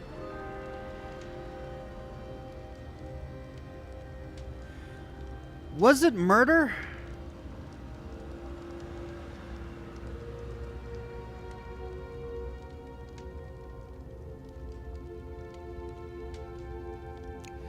Thing is, Sebastian did attack his uncle. First, he did. But then his uncle also fought back. After being attacked by Ominous, and after having destroyed the relic, the uncle could have left. He could have zapped away. He could have disengaged from the situation. But you know what? His uncle got angry too. He got angry too, and he fought back. He fought Sebastian. He fought us. And he did so to kind of put us in our place, to put Sebastian in his place. I don't think he would have ever tried to kill Sebastian, but he definitely intended to inflict serious harm. Sebastian's the one who let it go out of who went too far. Sebastian's the one who went too far by killing his uncle. But his uncle let it get out of hand by choosing to engage with Sebastian as well. So it's not like his uncle was not at fault. They were kind of both at fault. It just so turned out that Sebastian's the one who ended up killing his uncle. It very well could have been the other way. He could have accidentally done too much damage to Sebastian and ended up killing his nephew, and then we would be in the same situation, only with Sebastian cold on the floor instead of the uncle. And we'd be trying to figure out, okay, what do we now do with the uncle? Is it murder? Or was it self-defense? And in this situation, it's not really clear. It wasn't premeditated murder. No one intended to kill anyone. It sort of just happened. Alt Grendel says you could do a poll. Yeah, I mean, I could do a poll, but I think I know what I want to do. Cat5 says his uncle kept making things worse, and he did. He kept antagonizing Sebastian, ridiculing Sebastian. None of that means that he should have been killed. He shouldn't have been killed. What Sebastian did was wrong. But his uncle did not handle the situation maturely. He didn't handle it fairly. And part of Sebastian's response was due to the way that his uncle was treating him. So I think, yeah, the moral choice, I think, would be to turn him in. The just choice would be to turn him in. I should say the ethical choice would be to turn him in. The moral choice, I think, to prevent the most damage to the greatest amount of people, which ultimately is what I want every choice I make in these games to be, would be to let him go. I don't think that's fair, and it's definitely not just. But in this situation, I think it's going to do the least amount of harm. Anne is crushed. She lost her uncle. She'll never be able to look at her brother the same way again. But for him to rot in Azkaban for the rest of his life, I think that would do greater damage to her. It would break Ominos's heart because Sebastian is Ominos's best friend, and he would mourn the loss of Sebastian for the rest of his days. And Sebastian is a foolish kid. What he did is irreversible, but should he spend the rest of his life in prison for this choice that he made? Ranker says he won't stop trying to cure his sister despite the cost. He can't cure his sister anymore. The relic was destroyed. Are you telling me something that's going to happen in the plot of this quest anyway? Or are you just saying that he's the kind of person who would never stop? Because as far as I know, from the plot of this quest, he can't go any further. The relic that he was going to use to cure his sister was destroyed by his uncle for some odd, bizarre reason. He just decided, my nephew found this great thing that could possibly be used to cure Anne, but I don't care, I'm the uncle. And I've said that it can't be cured, and so I'm going to destroy it. It was ridiculous for him to do that. All right. Despite thinking that the just thing would be to turn him in, I am not going to turn him in because I think in so doing, it would cause greater harm to more people. So I'm going to choose we must not turn Sebastian in. We do have a choice. What good will it do to turn him in now? He clearly regrets everything. He's not going to do anything like this again. We've both heard that before. But we also need to think about Anne. She's lost her health, now she's lost her uncle. Do you really want to take her brother away from her too? I understand what you're saying. Perhaps you're right. As much as I believe that Sebastian should pay for his actions. And he should. We'd only be punishing Anne as well. And we would. I hope we're doing the right thing. I'll talk to Anne. If it comes from me, she'll agree with this decision. Thank you, Ominos. You're a good friend. Whatever lies ahead, we must face it together. That I know.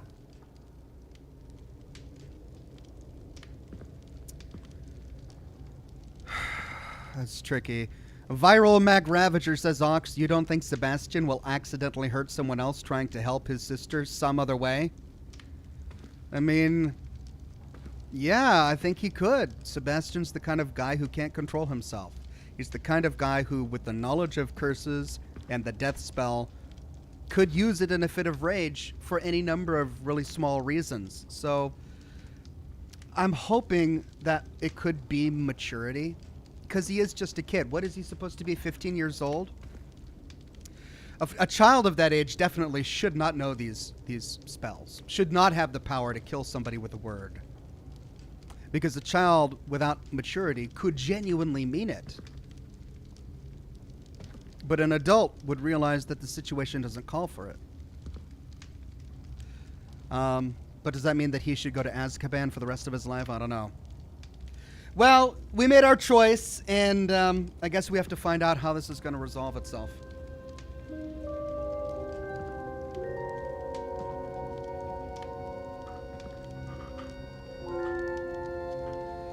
Hell even says once you murder, but that's my point. Was it murder? He didn't murder straight. He could have cast the killing spell right away. As soon as his uncle shattered the relic, he could have cast the killing spell in retaliation to murder his uncle, but he didn't. He attacked his uncle. But then his uncle attacked back, and then it turned into a huge fight between all of us. And he attacked us as well. The uncle attacked us, even though we did not attack him. It was only after a prolonged battle that he chose to use the killing spell. Was that murder? Was it self-defense? It's tricky. Singefurno says, check out Feldcroft now for a note. Oh. Is there more to this story now in Feldcroft? Okay. Yeah. Let's do that. Where's Sebastian? Where'd Sebastian go? Well, I mean, I think I made the right decision, but I really don't know. I do feel bad that Sebastian is getting away with this. I do feel bad that he's got a knowledge of all of these curses. All right. Feldcroft, I guess.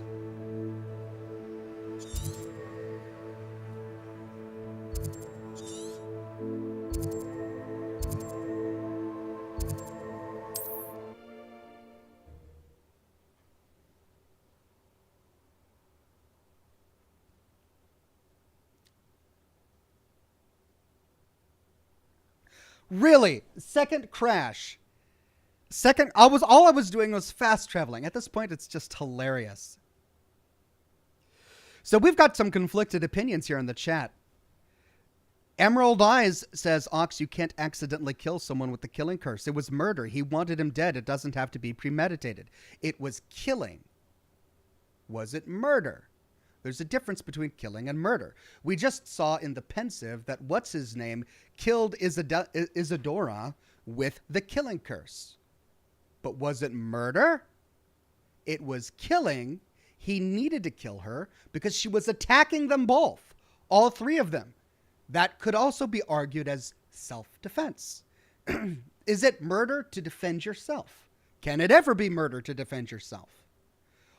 Sebastian was also under attack from his uncle. I don't know. In the lore of the game, in the lore of the universe, it might be murder. But within the context of these actions, it wasn't really murder. They were engaged in a battle in both situations. Both times that the spell was used, they were being attacked. Was it murder? In both. If it was murder for Sebastian, then it was murder for what's his name? But he's not in Azkaban. No one even talked about what he did. Maybe it's a plot hole or something. Okay, let me pop this back open.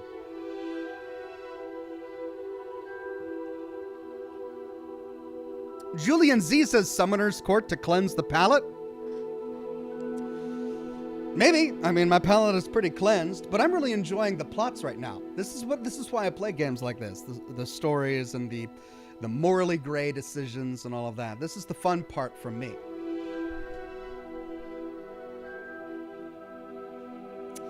Mark Rowland says, I'm glad this is only a video game. Not turning him in would be a bad decision. Sebastian has proven that he is a dangerous idiot not to be trusted. That was murder. What game did you watch? Uncle knew. So, I'm not sure it was murder, but I do agree with you that he can't be trusted with those killing spells.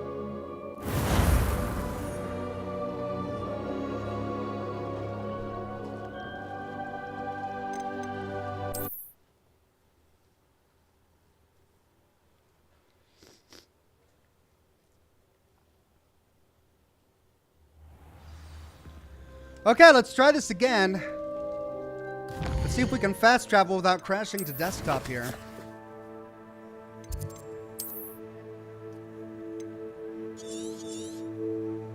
Feldcroft.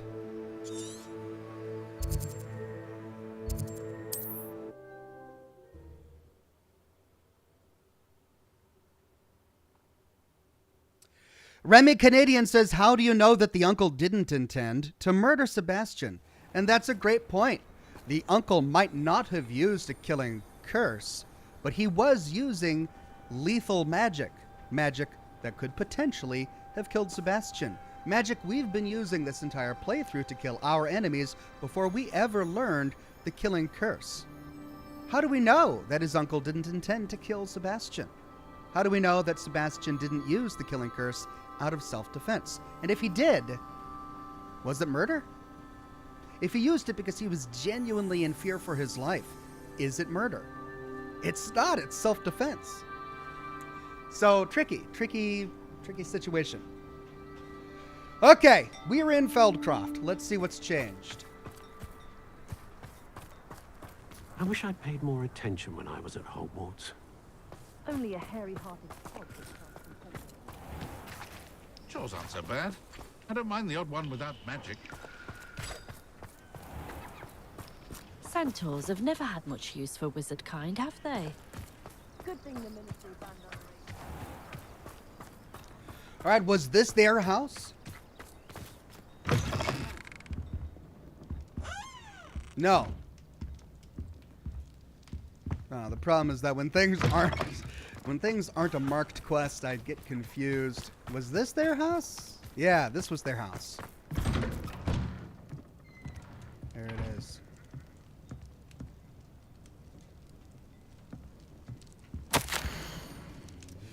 Sebastian, too much has happened. I needed to get away from here for a while. I miss Uncle Solomon. I need time. I will always love you, but I don't know if I can ever forgive you. Anne. And that's fair. I think I know where we can find Doran. Meet me in the Forbidden Forest and we can tell him about the symbol the Mooncalves made. Right. All right, we read those letters. Well, that's sad. Anne disappears from the game. And Sebastian likely won't see his sister for quite some time, if ever again. Okay, Poppy. I mean, now's your chance. We're at the final quest of the game. Let's go ahead and do yours beforehand. It's in the stars. Poppy has shown Doran the symbol the Mooncalves made at the henge. I should speak with Doran and hear what he has to say. Meet Poppy in the Forbidden Forest.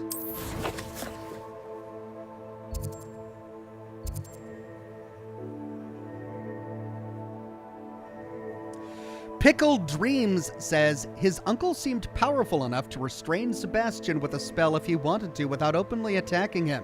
Yeah, that's true. We have to remember that his uncle was a former Auror, a retired Auror, which is like a detective or a police officer for magic in this universe. A guy who spent his life hunting down and fighting hardened criminals. And that's the guy who chose to attack his own nephew. Right? He could have realized that his nephew was young and impulsive, and after being attacked by Sebastian, he could have disengaged. But he chose not to. He chose to teach his nephew a lesson, which led to that confrontation. It wasn't wise on his uncle's part. Okay, let's go here. That's the closest fast travel part.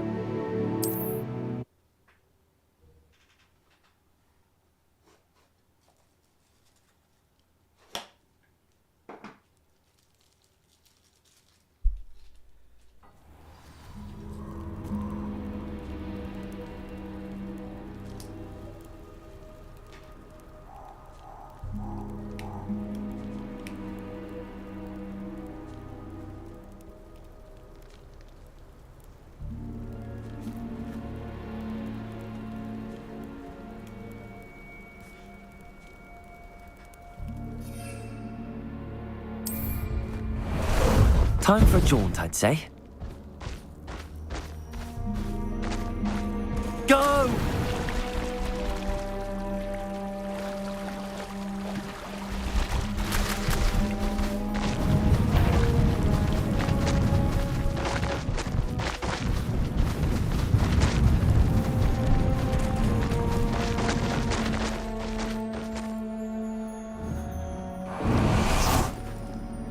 And you say they made it after you placed the Moonstone?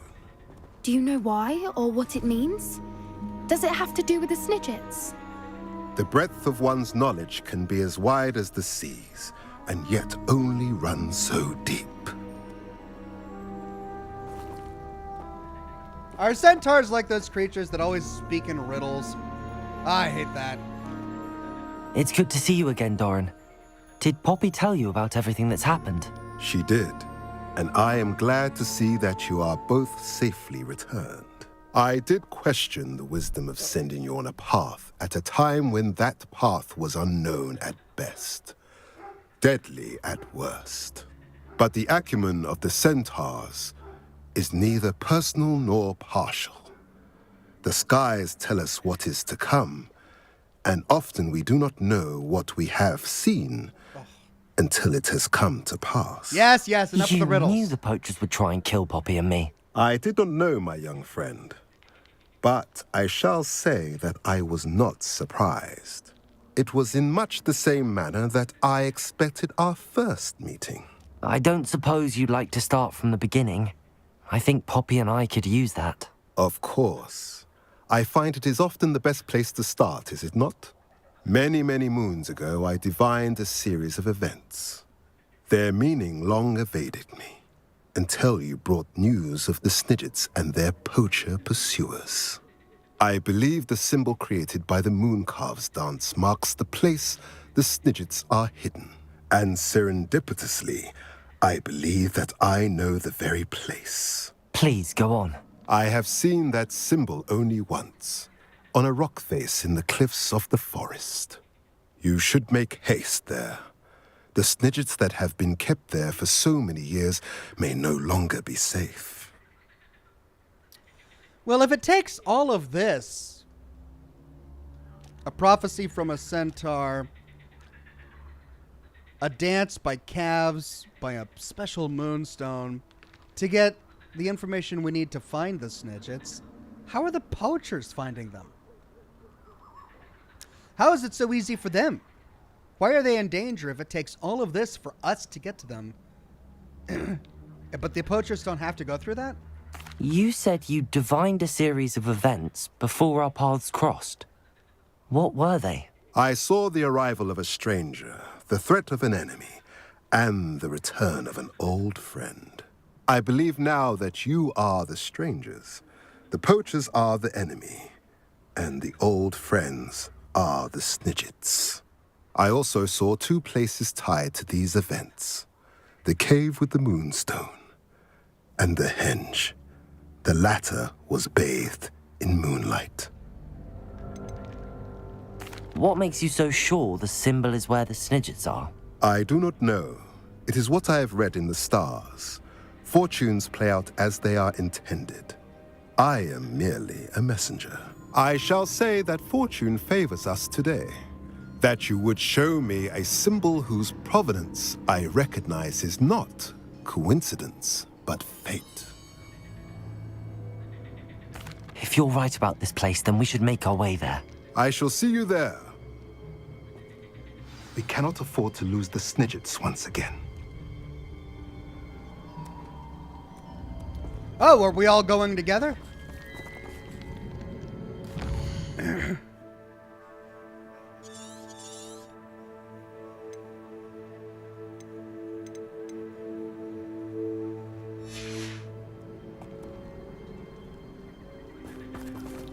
Can I mount up? How about some sightseeing? Okay, I need to get another drink. I'll be right back, everybody. Hang tight. Ooh, new quest available. What was that?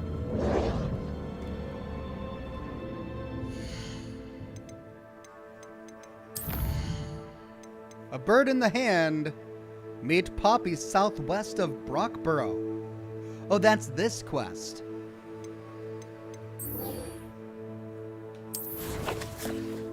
Okay, I was trying to locate it too quickly. This is where I need to go. So we'll fast travel here. Kay Galleon says Poppy's story is kind of boring in comparison. It is. The other two side quests are not nearly as interesting as Sebastian's. But they're also not bad. Alright, be right back. 2 minutes.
Thank you for your patience. All right, let's find Poppy. Okay, everybody.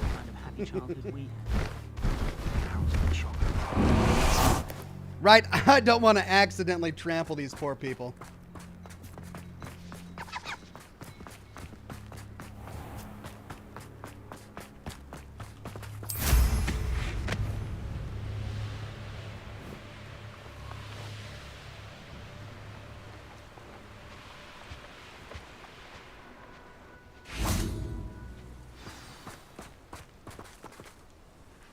How remarkable.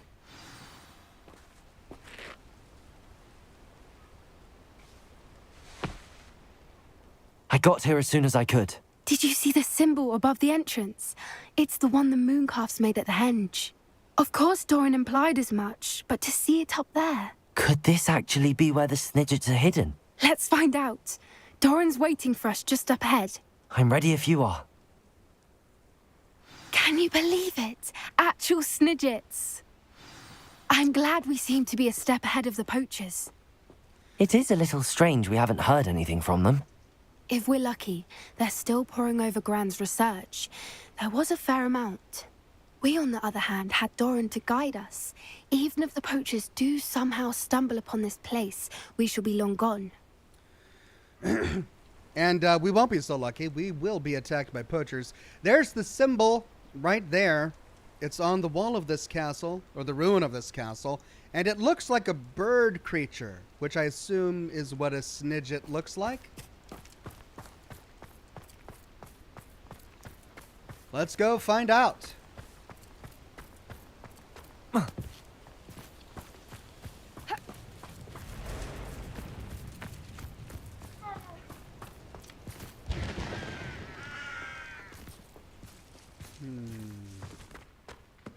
Revelio.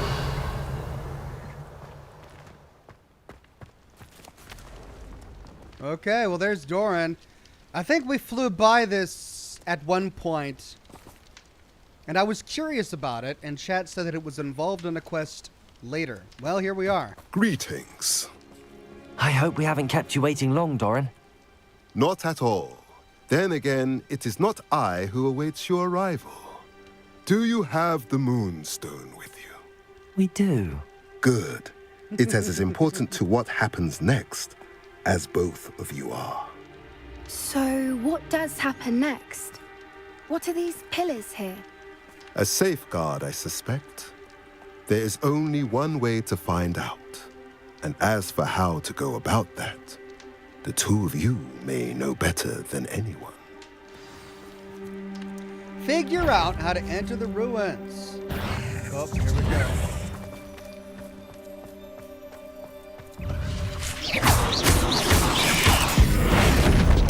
Repender!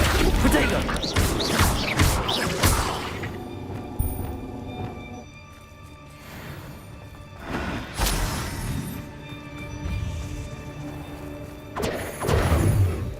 Confringo! Levioso!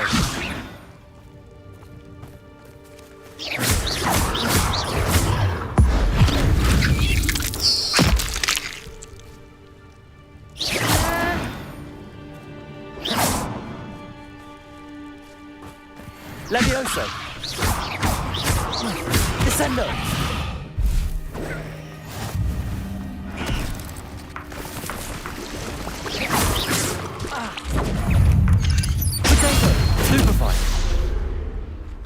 I sincerely hope we never have to do that again. Yeah, I don't like spiders either.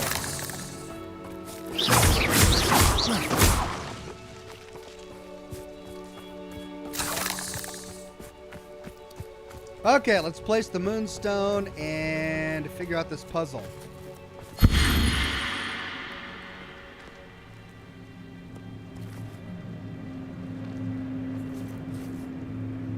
Okay. So presumably these turn. Accio!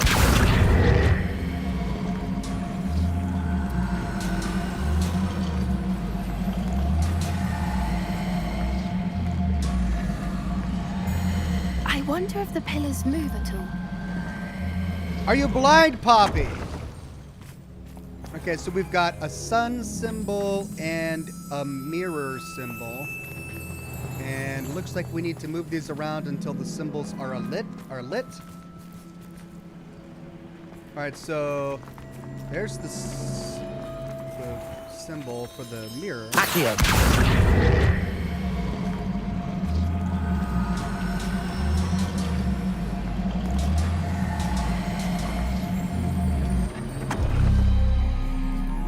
There. That lights the mirror symbol. Now let's do the sun one.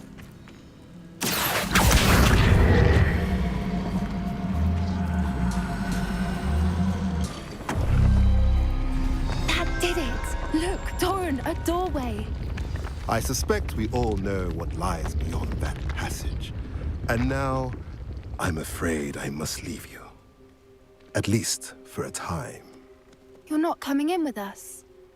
If the snidgets are here, the herd will want to see the truth of it for themselves.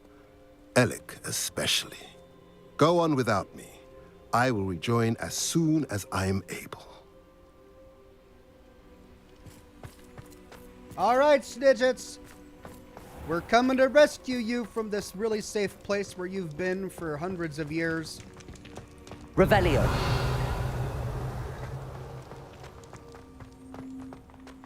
The Gilded Perch.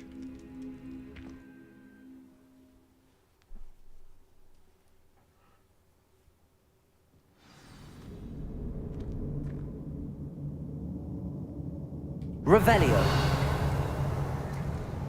I mean, how could the poachers have found their way here? Did we just open a door for them? Like, maybe they needed us to do all the legwork to open up this passage for them. Had we just left it alone, maybe they would have never found the snidgets. So many books. You haven't seen my grand study.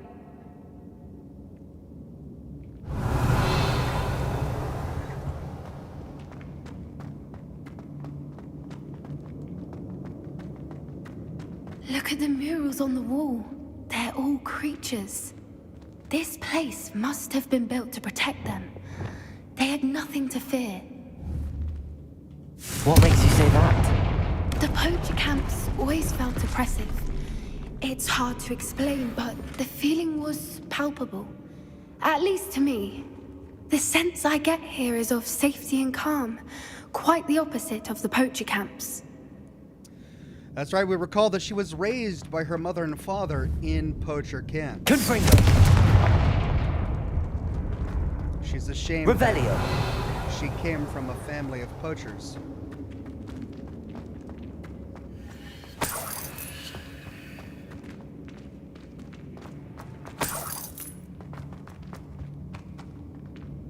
Getting frame drops. Please don't crash. Please don't crash.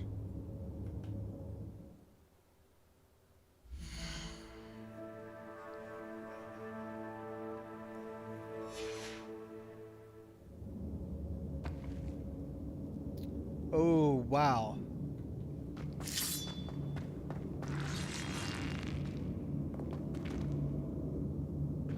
What the heck? Confringo!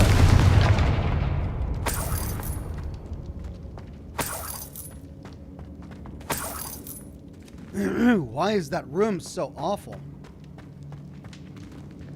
I can't stand in the middle of it or else my computer goes jittery.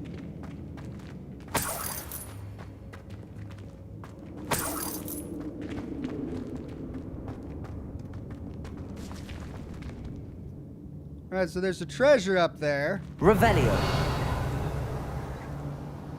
Yeah, see, I look over there. Alright, as long as I don't look into the center of the room, I'm okay. Maybe not. Come on.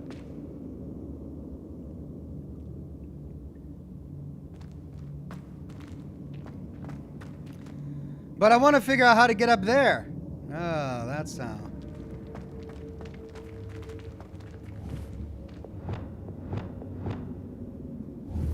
Wingardium Leviosa.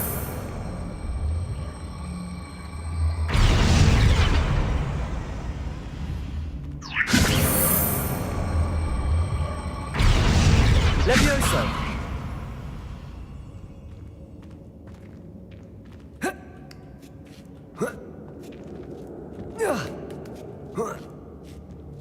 Revelio. All right, don't look towards the center.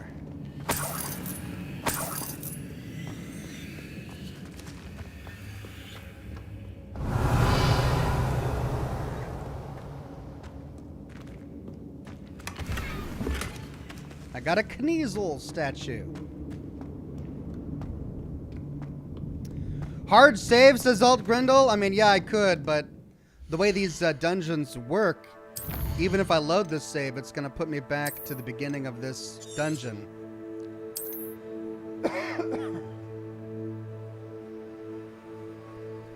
Cypress99 says, I had the same frame drops in my second playthrough, probably a bad patch. You know, I have to admit, I did get a couple of crashes at the very beginning. But after the most recent patch, it's been happening way more often. Revelio.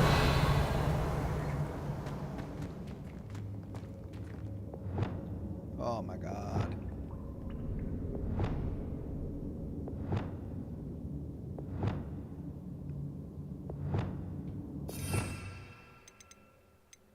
Wow. Wow.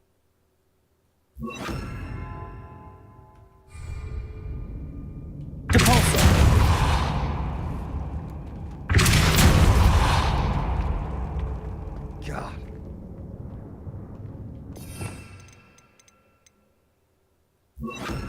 Lumos. Lumos. Well, it clearly has something to do with light, because when I'm in these dark caverns, I'm okay.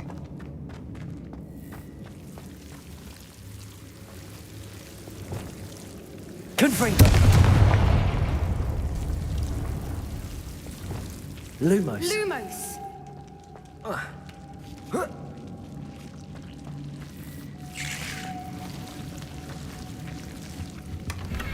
Lumos. Whoever built this place certainly liked to read. And the books are all about creatures. Your Gran would love it here. She would. I can't wait to tell her all about it.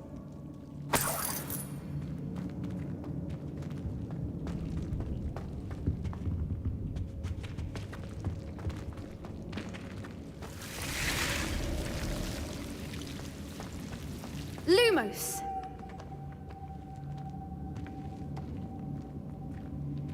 All right, into the room of frame drops. Here we go. Oh, that's a... Incendio. Ah, it's that way.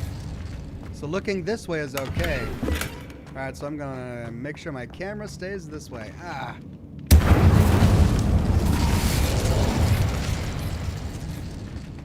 God.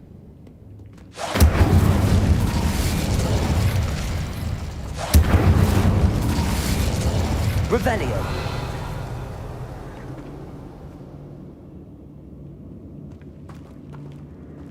I'll wager this isn't the dead end it seems to be. But how to get through? I'll wager you're right. Wingardium Leviosa.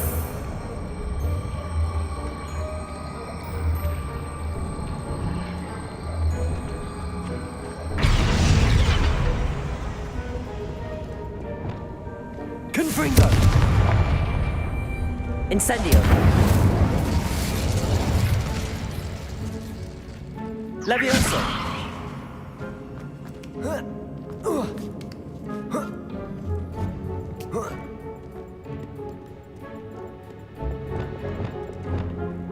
Lumos.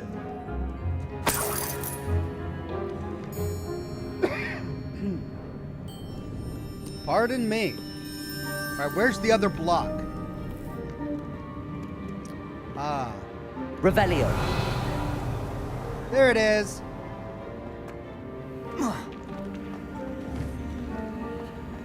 Wingardium Leviosa.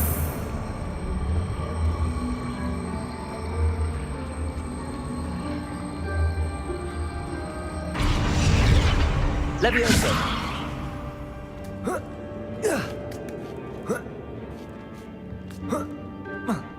Revelio.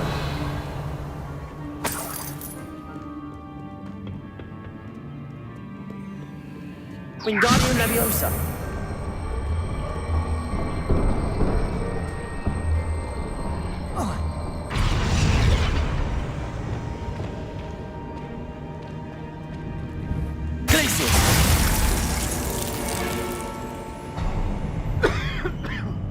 Of course. How clever. Fire and ice. Everything nice. Here we go. Look at this place. Revelio. It looks like a battlefield. Are we about to get attacked?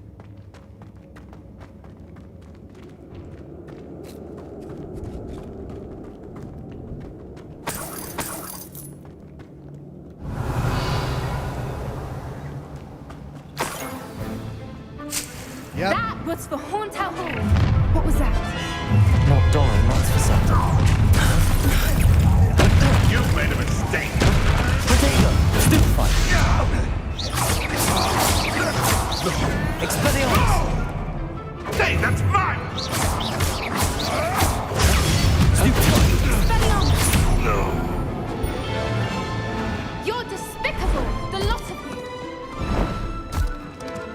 Yay, centaurs to the rescue. Ready your walls. The fight is only just.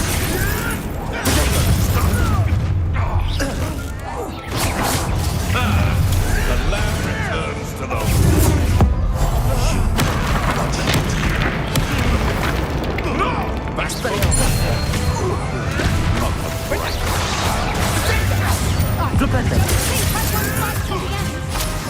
Shall we finish?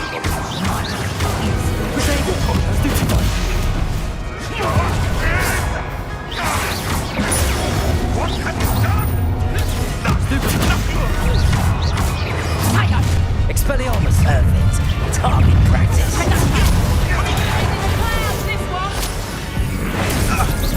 You're not getting it! Stupid one. Let me out go! Take it now! Hold it! Incendio. Flipendo. Are you even trying? Expelliarmus.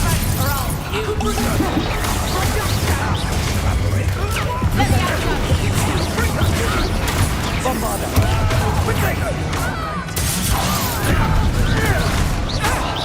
Expelliarmus.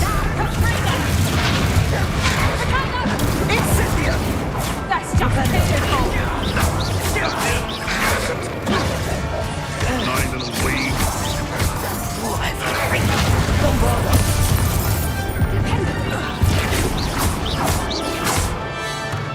Expelliarmus. That was the Haunter Hall!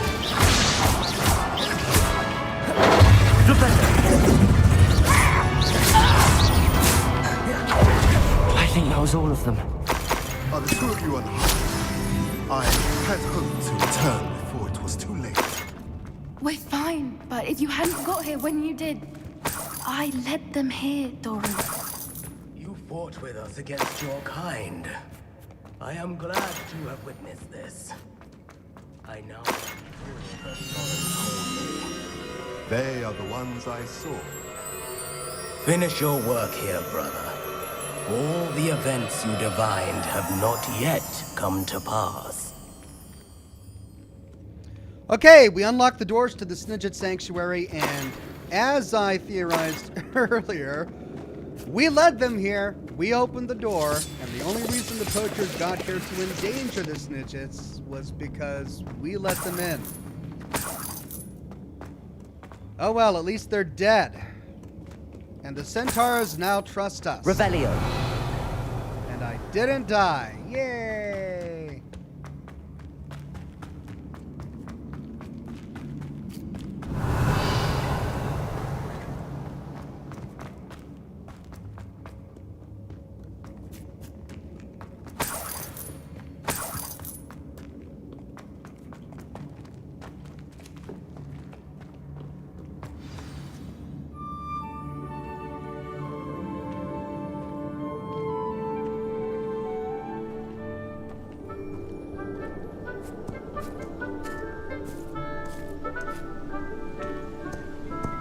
There. Show me a Snidget. There they are. Snidget eggs. Now, all that remains is to break the charm. You want us to...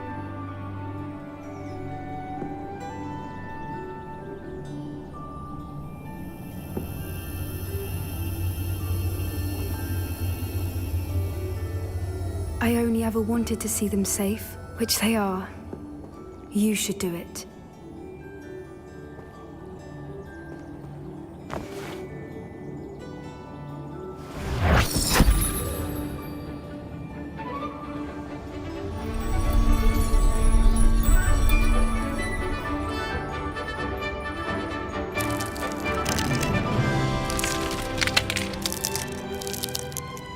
Look at their big eyes. Merlin, they're lovely. But what happens now? They can't care for themselves, and surely once word gets out of their reappearance... No harm will come to them. The centaurs will see to that. You have my word. Thank you, Doran, for helping us to find them and to fight for them. It is you who deserves the merit, child. You did what the poachers would never have. Remember that. Chat is on fire. Now make an omelet, says Kate Gelson. Poach those eggs, says Grant Snyder. You both fought bravely today. Allow us to carry the mantle from here. If it's all right, Doran, I think I'd like to stay behind and spend a little more time with the Snidgets. All right, side quest done. A bird in the hand. Well, that's a snidget chick, not a living snidget, not an adult snidget. Who put the spell on the snidget eggs? Why did somebody put a spell on the snidget eggs? Was it because they were so incredibly endangered and they wanted to wait until somebody who could care for them would come around and break the spell, I guess? Lumos. But who was that person? It must have been a wizard because it's a spell, right? So what wizard cared enough about the snidgets to put a spell on them to protect them until they could be looked after? Confringo!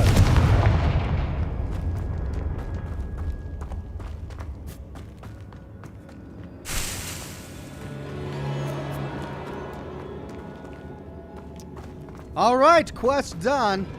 Snidgets saved.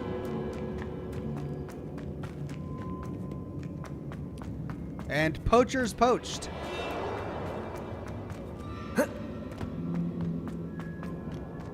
Revelio. Okay, now I will save. Because I've completed everything here. And I'd hate to crash the desktop now.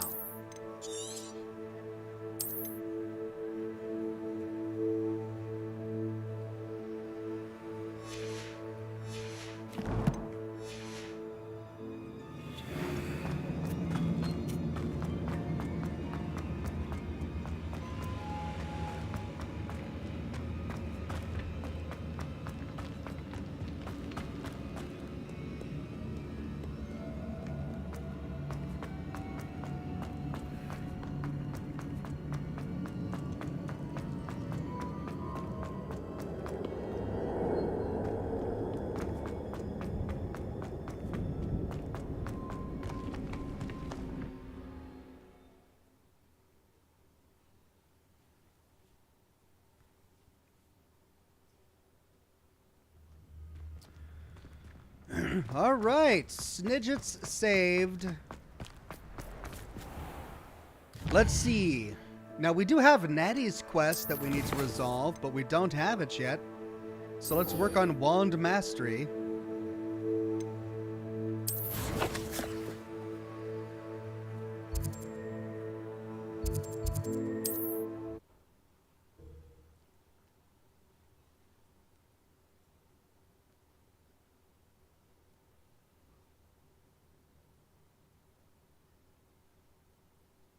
You can't imagine how inconvenient travel was before I invented flu powder. There's Ollivander's. I hope he can help me craft the Keeper's Wand.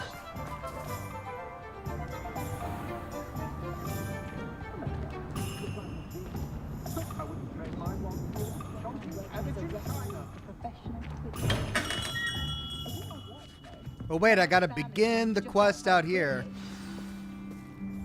Then I can go in. Hello, Mr. Ollivander. I wondered if you might be able to help me with something. Good to see you, my young Ravenclaw friend. Allow me once again to express my family's gratitude. They were pleased to learn that the wand Richard Jackdaw disappeared with those many years ago had been located, even if it was somewhat unusable. Glad to hear it. Now, I received an owl from Eleazar, Professor Fig. He was a bit cryptic, said you need to have a special wand crafted, that you'd bring me the materials. Yes, sir. I have them here. Oh, my. How extraordinary. Remarkable design. I will be honest, I have never crafted a wand in this fashion. Repaired broken wands, of course, but this is something else entirely.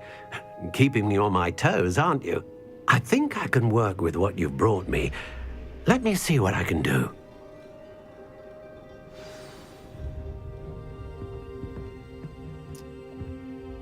Waiting montage. Well, not really a montage. Waiting time lapse.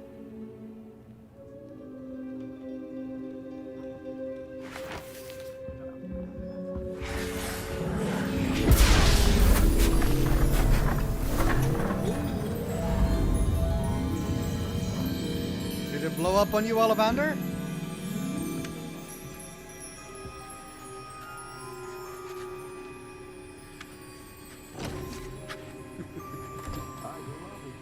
It is done.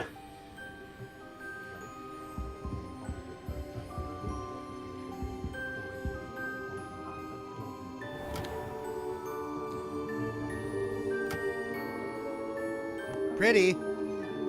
I should warn you, I've never seen a wand like this before. My suspicion, as Professor Fig implied in his letter, is that it serves a unique purpose. I doubt you shall find much use for it otherwise. I understand. Thank you, sir. Right.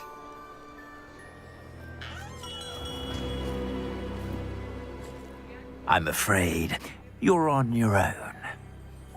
I've ensured that we have a moment to ourselves. Oh, come. No need for such theatrics. In light of what Ranrock now knows, you must agree that our interests are aligned. Our interests will never be aligned. You would let goblins take what is rightfully ours? The final repository belongs to wizard kind. We would be fools not to work together. What's that you've got there? Might this sudden visit to the Wand Maker have something to do with our mutual pursuit? I have no idea what you're talking about. That repository is my birthright! Charles Rookwood wouldn't have wanted you near it. The arrogance. Should have known better than to try and reason with a child. I've always said, children should be seen and not Come on, heard. Rook, get to the point.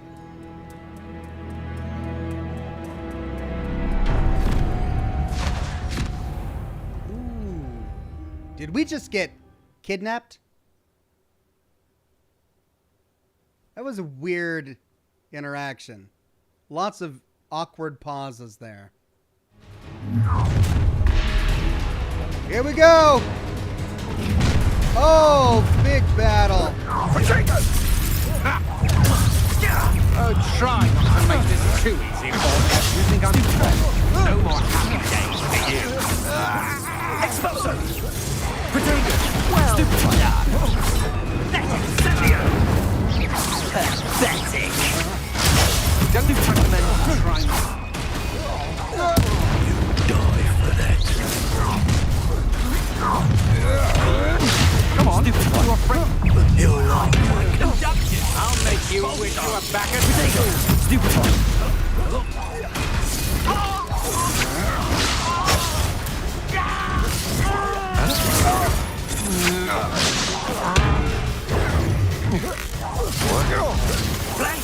I mean, I can do this all day! Well, maybe not.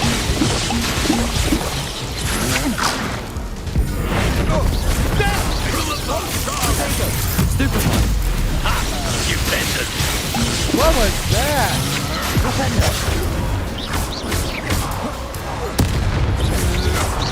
Had enough? Look what you've done! You fight for it. Bombarda. What are you Join me.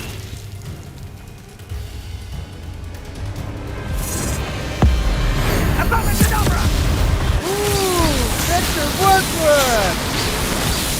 He tried to kill her with a death spout! Boom! Well done for a child. Here we go. Oh, try to make...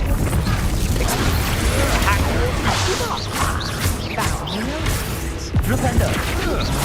Protego. Novice.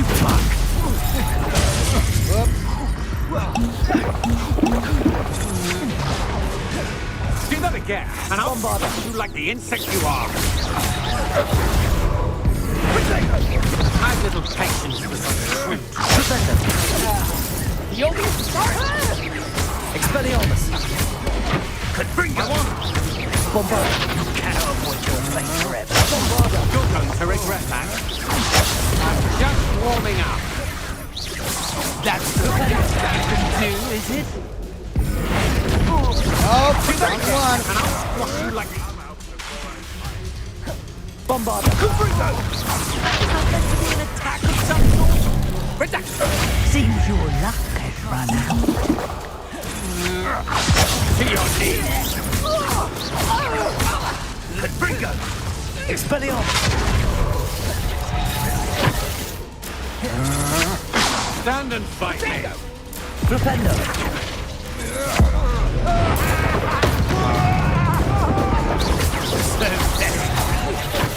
Incipio! Flipendo!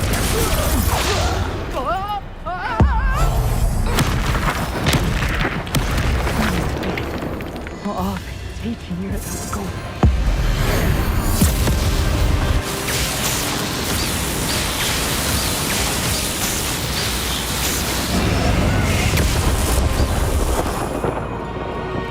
So I have to use my ancient magic on Rookwood, because he's got a bubble on it that prevents me from doing anything else. Oh, I think I just destroyed him. Completed wand of mastery. I can't believe it. Rookwood's reign is finally over. I'll need to send an Alternati right away. For now, though, I need to get back to the map chamber and tell Fig what happened. All right, new quest available. Well, Rookwood's gone.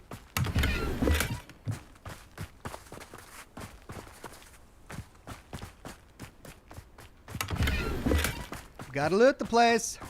Revelio. Where even are we? We're at Rookwood's castle, aren't we? Yes, we will be. Let's do a run around, get all that loot. What was that? Aloha Mora. Now it's respawning with Ashwinders?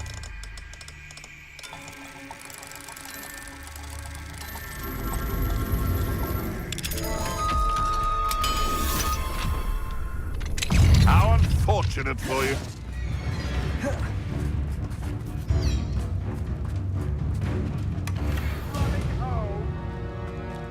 Ah, the Lambert. Perhaps I shall scout around. Flipendo.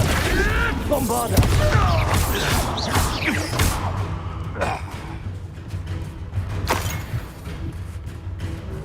All right. Potato. Bombarda. Revelio. The beasts are safer now. So many chests. Oh, I can't get through there. I have to go around.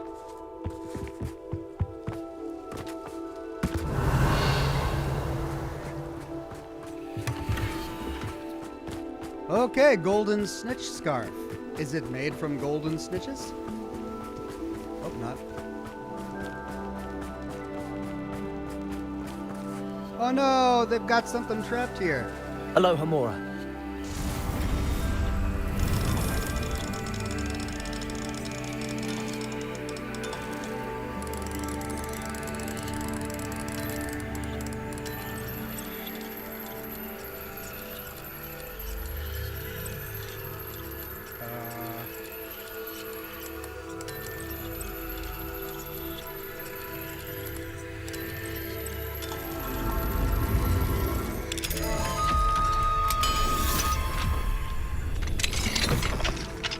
There you go, little captive creature. You are free.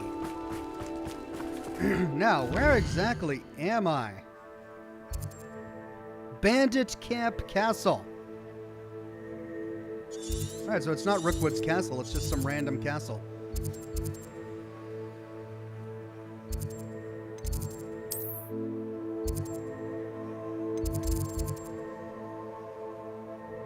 Alright, return to the map chamber.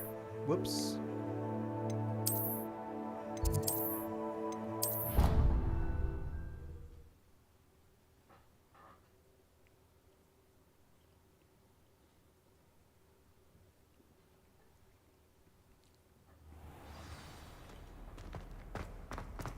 Hey everybody, I killed Rookwood! Are you happy?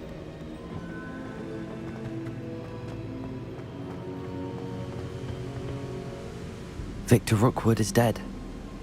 He confronted me as I left Ollivander's with the Keeper's wand. I had to defend myself. Maybe it was murder! Are you all right? I know you're well able to defend yourself. I've seen it often enough. But Rookwood himself...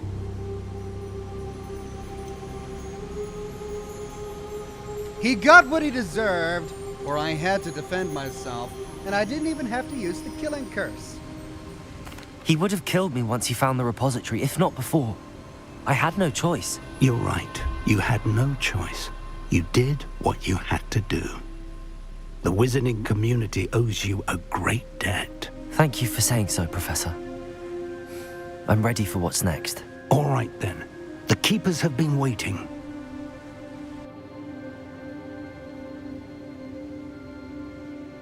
You have completed all of our trials, and you have done so under circumstances even I did not foresee. You understand now why all of this was necessary. The portkey, the vault, the locket, the book, the trials. To ensure that one with the ability you and I share would make the same choice that San, Neve, Charles, and I did. Now that you have witnessed my memory, you understand all that is at stake. Not everyone is what they seem. As you know, light does not exist without shadow, nor shadow without light. Simply because you can eliminate darkness does not always mean that you should. Even the most well-meaning and competent amongst us cannot possibly know the consequences of manipulating what should be beyond our reach.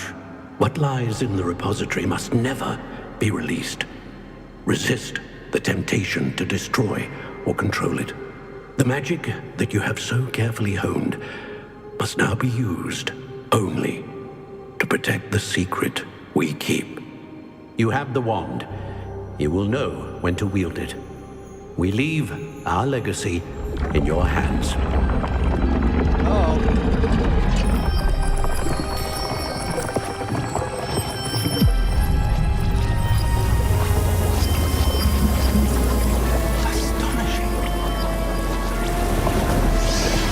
That must be the way to the repository.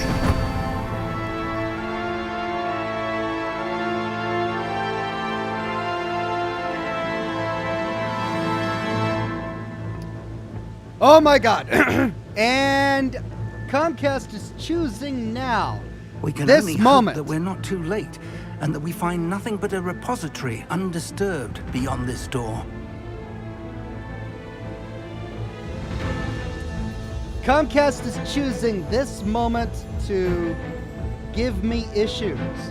I have been live for 2.5 hours, and now my monitor is red.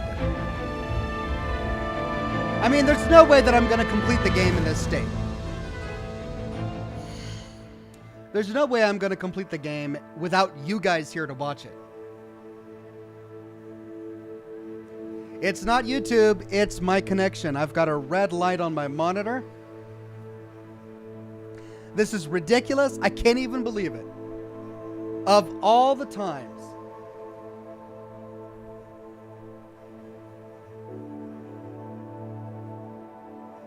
Yeah, it's on Facebook too. Timothy says, I'm watching your stream from my cab. I got a flat tire about an hour from home, but at least I can watch you while I wait for my rescue. Well, Timothy, I'm glad you're here. I'm glad you're watching, and I hope your rescue is quick.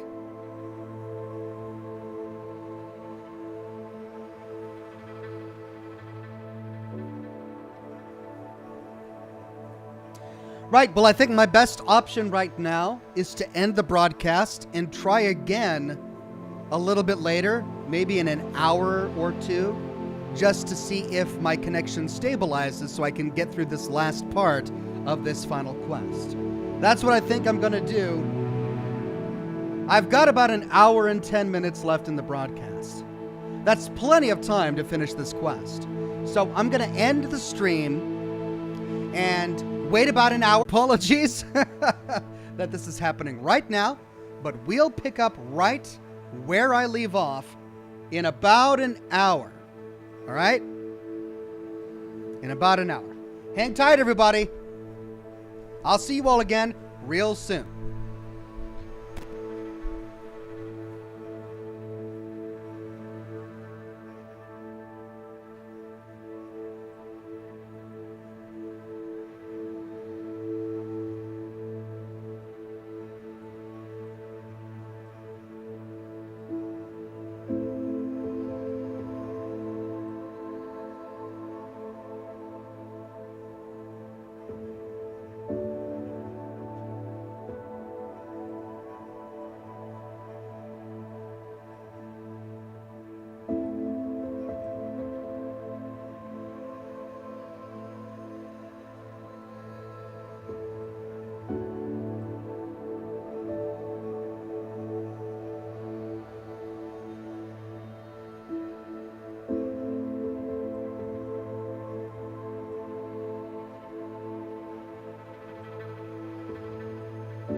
But just as I was about to end the broadcast, my icon turned green.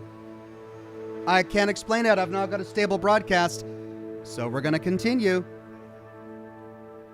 I sincerely hoped people didn't leave expecting me to come back later, because I've got a green light now. So we're going to go. Please meet me as soon as possible. I received an interesting owl from Joanna Bickle about Harlow.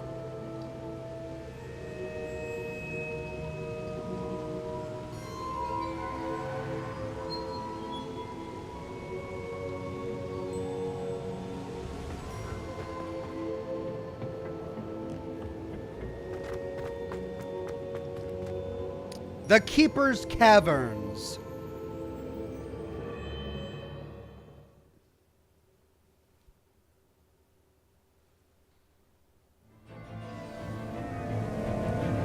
I should hope that the enchantments protecting the castle would protect against an incursion from below. I fear they may not. Although, if they don't now, I can assure you they will in the future. Were you able to reach Professor Weasley? I was. Hopefully she and the others will arrive soon. They know where to find the door through which we entered.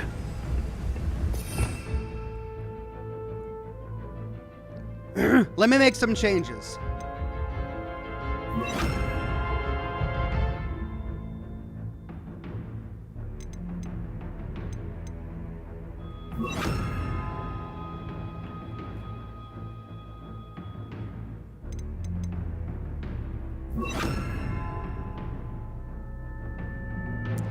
Well, now after hearing the dialogue from the poachers, I worry about using a killing curse. I wonder if there are going to be in-game ramifications for that.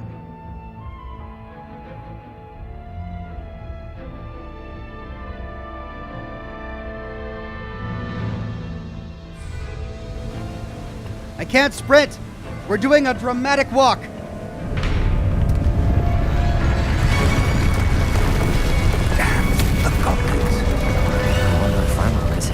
Let's go. Let's do it. Revelio. Do we have time for loot? No, no time for loot. If its loyalists are here, it cannot be far behind. You and I have faced worse, Professor. There's the area. Must be here somewhere. We must be getting closer. Rainbows. Enjoy suffering, do you? Expelling more of them.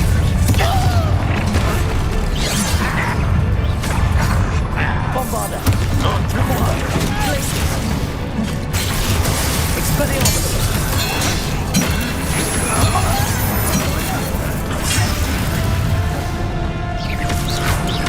Much too slow. Dummy. Expelliarmus. Is that the best you can do? Bombard.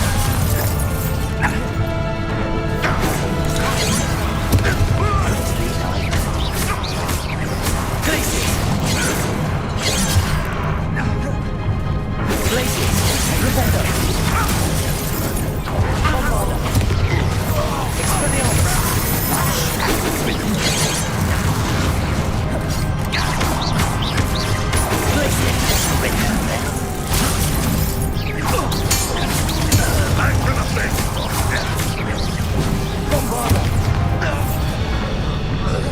We need to press on.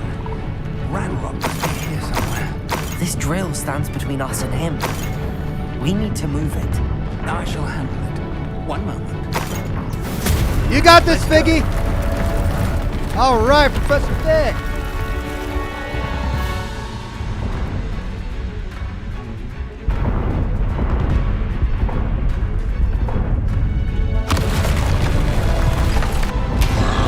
Oh, no! I see it. And I don't know. Expelliarmus.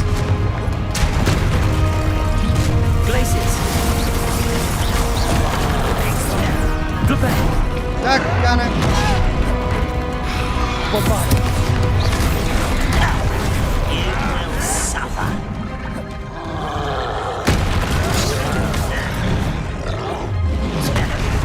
Expelliarmus. Bombard. Glaciers. You fought one of these in Hogwarts. Rependo. Expelliarmus. Rependo.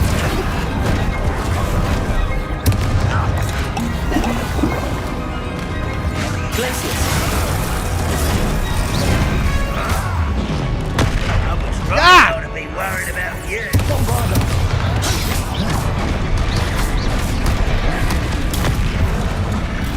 Glaciers. Expelliarmus. This one's almost down. Release me! Bombarder.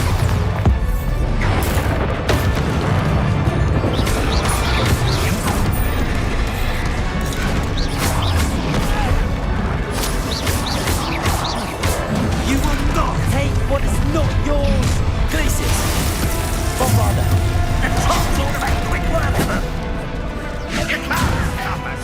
Ranrock will fail victory!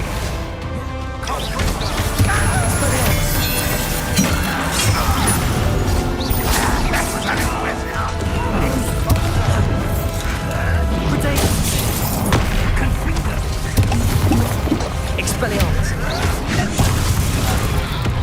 Bombarder. Glaciers.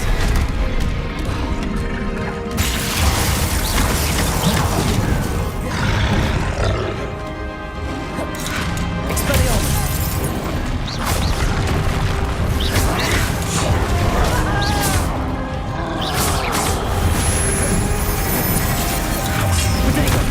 Stupefy. Glaciers. Bombarder. You're no match for us. Bombarder. Glaciers. Expelliarmus. 1 minute!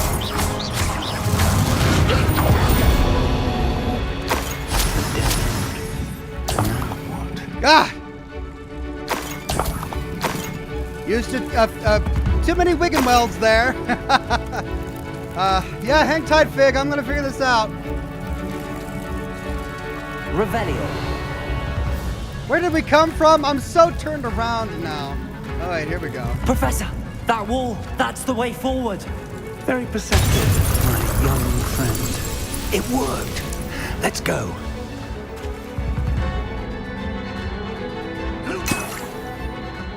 Ranrock must be getting closer to finding the repository. I fear you're right, Professor. There's nothing we can do but keep searching. Lumos! They are tossing Wiggenwelds my way like candy. Is that a fish? Listen, More goblins up ahead.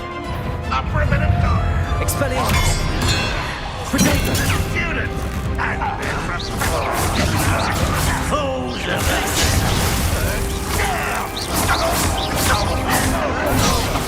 I won't let Expelliarmus! Let's get this over. Cover up white. That was me. There you are! Expelliarmus! Get accustomed to that.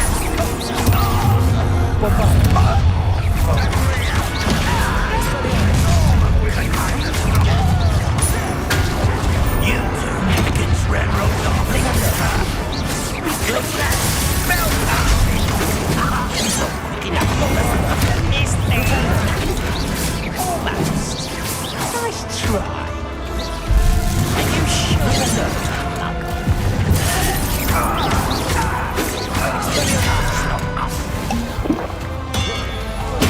Glaciers! Potatoes!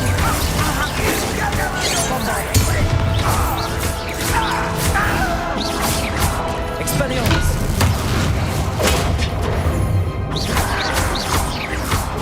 You always had a lucky shot. Defender! These tunnels haven't brought us much luck so far. Not luck! Just pain. We're getting closer, Professor. That way. Rebellion.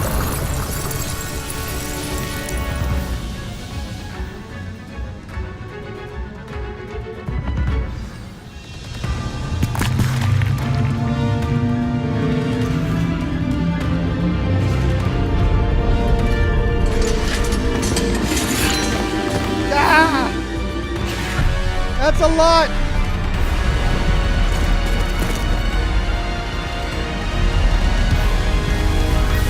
Hey! Here come the professors! Yeah!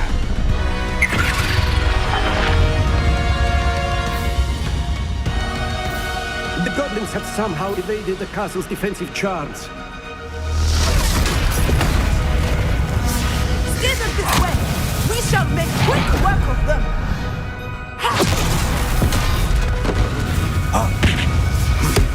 They got this. Right, we're after Ranrock! Go for it, Weasley! Oh, ho, ho.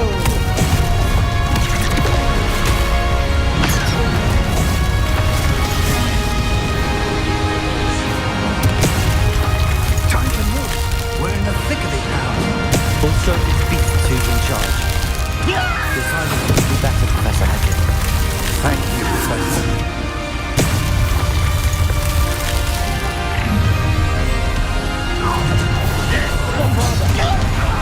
One less human to worry about.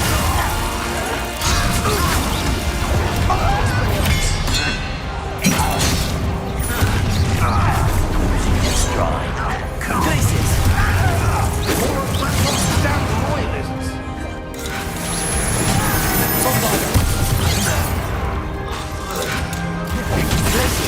No! Let's get this over.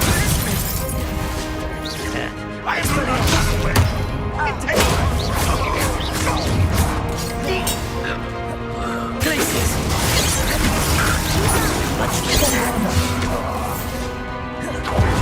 Expelliarmus! Get away with that.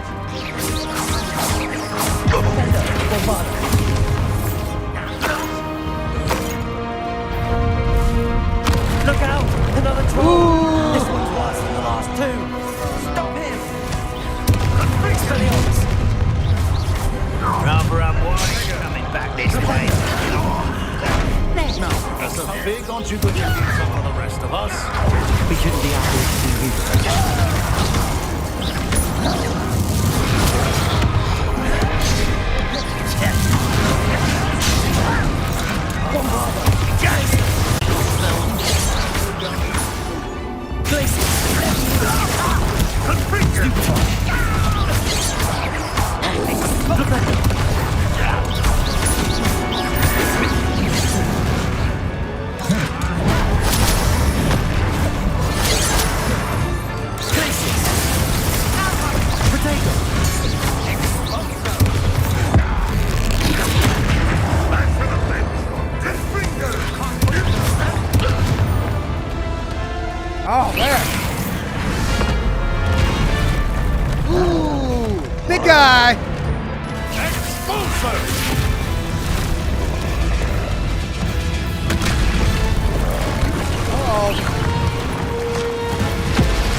Weasley. That's our way forward.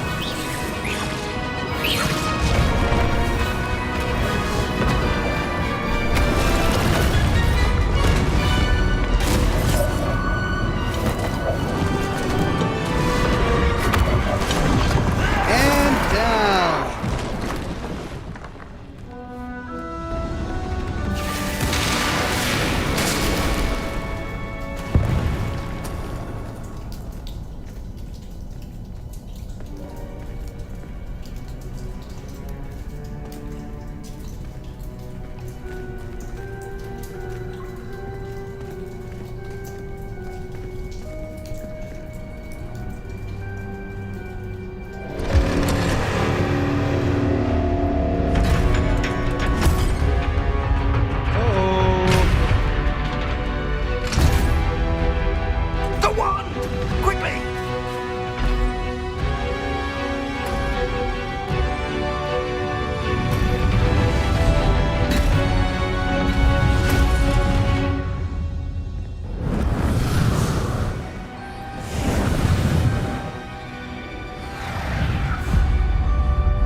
Ancient magic symbol, right?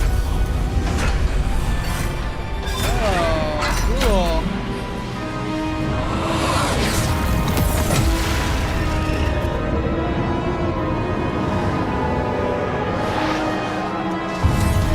Are we opening the door for Ranrock? I feel like we just went through this with Poppy.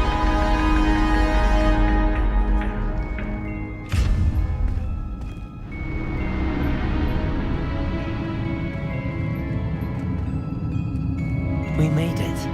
I'm relieved we got here before Ranrock. I mean, we just opened I the door can't for believe this is it. The repository has been under the castle for hundreds of years. Think of all the pain that created it. This is what Miriam, George, your friend Lodgok, and countless others died for. Miriam believed this forgotten magic could be used for such good, but she did not know the risks. She did not see what the Keepers have shown you, what Isadora showed you. You are now the Keeper of whatever power it holds. What do you intend to do with it? Well, we now have a choice. The frustrating thing is that I've had a green light this entire time, and any connection problems that I've had earlier must have been on YouTube's end until just now, and it just went red. But I've got no choice right now than to power through, and that's what we're going to do. Well, after everything the game has thrown at us, after all of the lessons we've learned, I intend to keep it contained here. I plan to leave the repository as it is. I'm pleased to hear that. I've been thinking. What is it, Professor? I spent all year trying to keep our journey a secret from everyone, including Professor Weasley. But now I wonder if I should have shared it with her, and the others, sooner. Trusted them more. The Keepers wanted this secret to be locked away forever. How long will you keep it?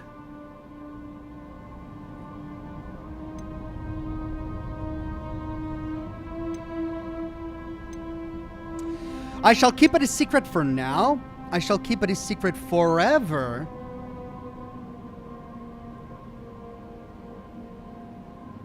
Secrets can't be kept forever. I'll keep it a secret for now, and if we choose to... I mean, hold on. Is this going to affect the ending that we get?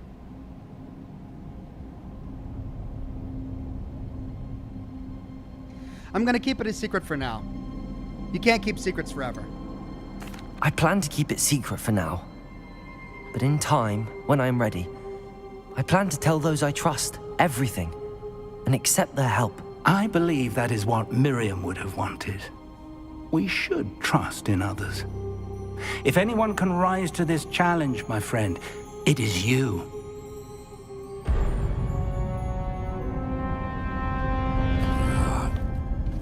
The arrogance of wizard kind. Goblins built this repository. It belongs to us. Enough, Ranrock. I've been wanting to play with this. Miriam's wand. If she'd simply handed over the container, all of this He killed Miriam. could have been avoided. Oh, Fig.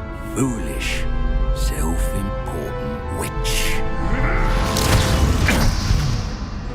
Seems you were two of a kind.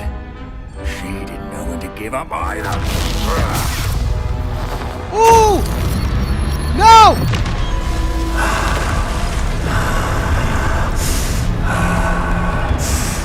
Whoopsie.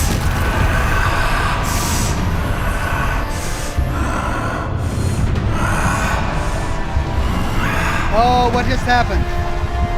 Is he absorbing all that power? Oh, great.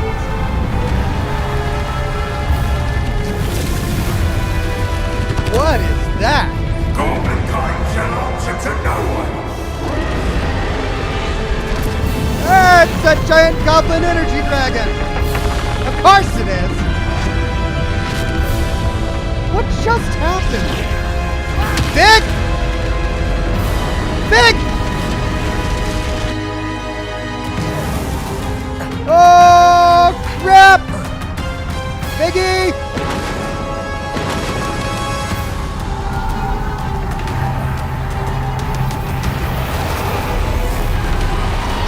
It's feeding off the power from the repository.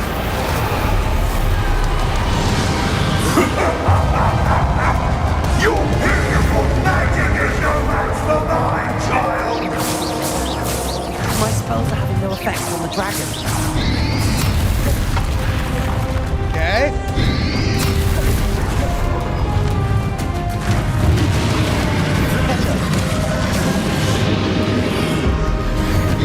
That's the trick. Now, Ranrock. There seems to be some fighting you after all. No. I shall rid you of it. Will you? Come and stay up, creature. Where are ya? I've got ancient magic. Oh, I need to keep going. Right. This is the part where I keep going. Can do. I got it. Potato.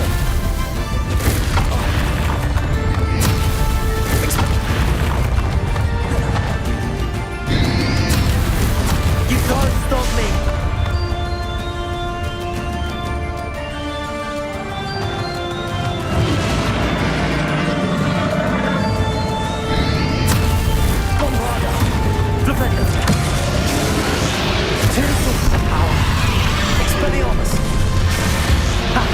Don't like that very much, do you?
This is interesting.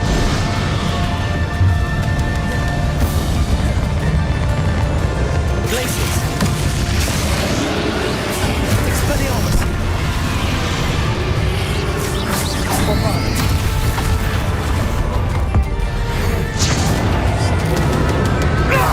Stop! You have no idea what you're doing. You're going to keep up the charade.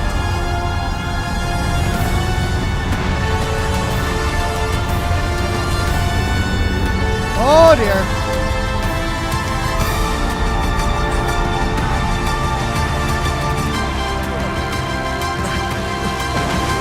You can't run for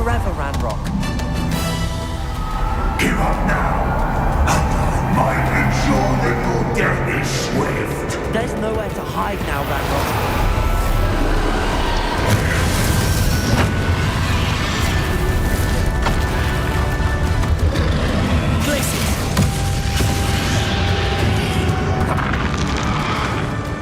Expelliarmus!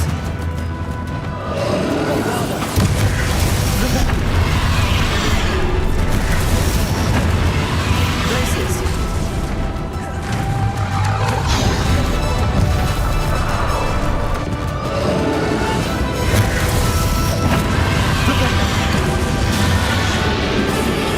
Not so powerful now.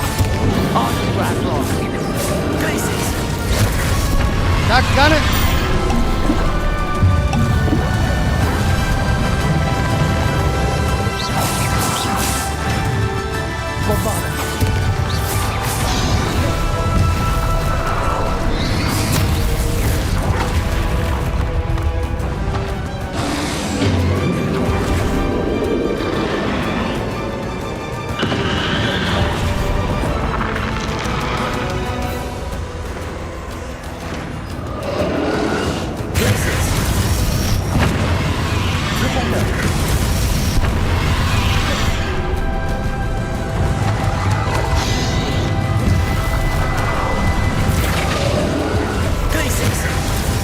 Come on!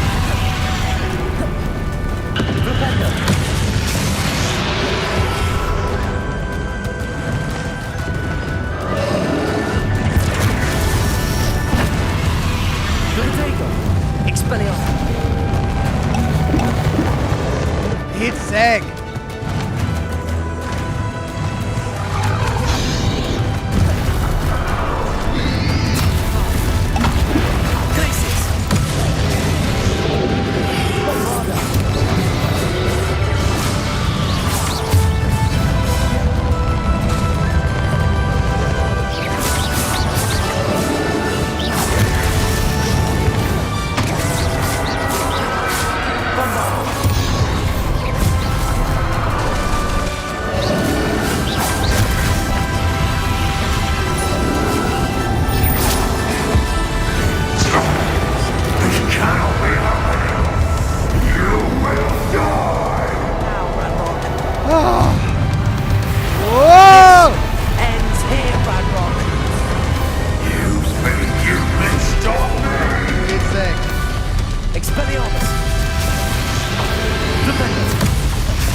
Run away!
Fig dead? No!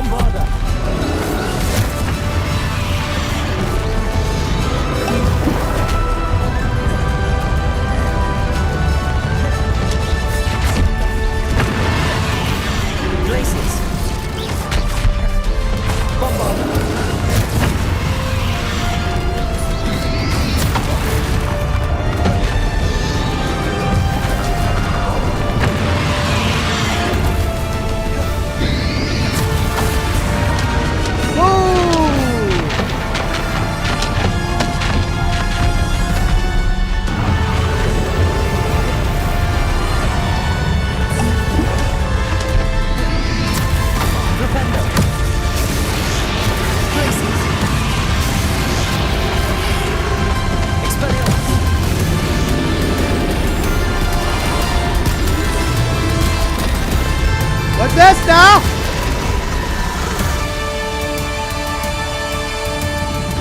Achievement unlocked! The hero of Hogwarts!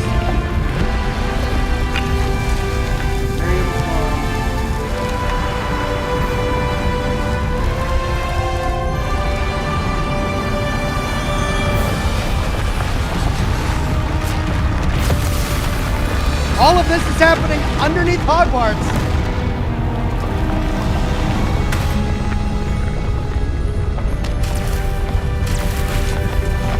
Okay, Hornbottom, zap out of there. Do your thing. Just zap out.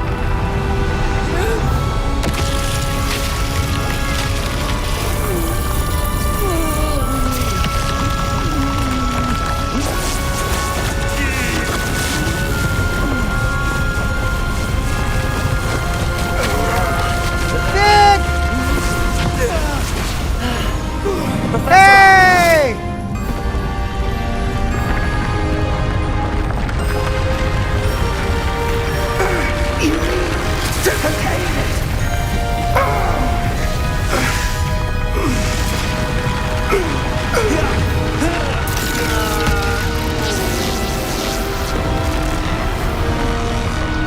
What's he doing?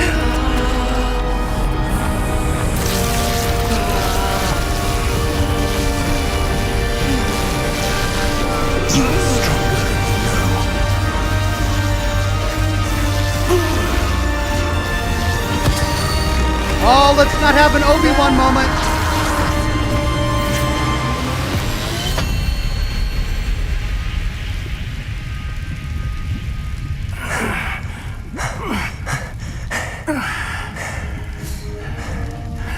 Professor.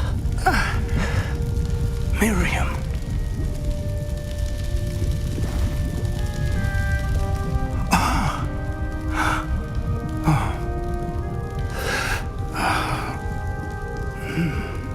Miriam would have loved you, my young friend. The wizarding world could not be in more capable hands.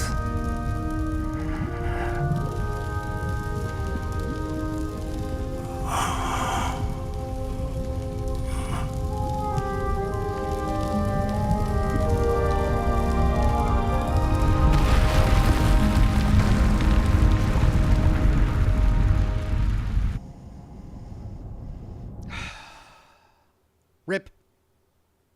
Or F in chat. Poor Professor Fig.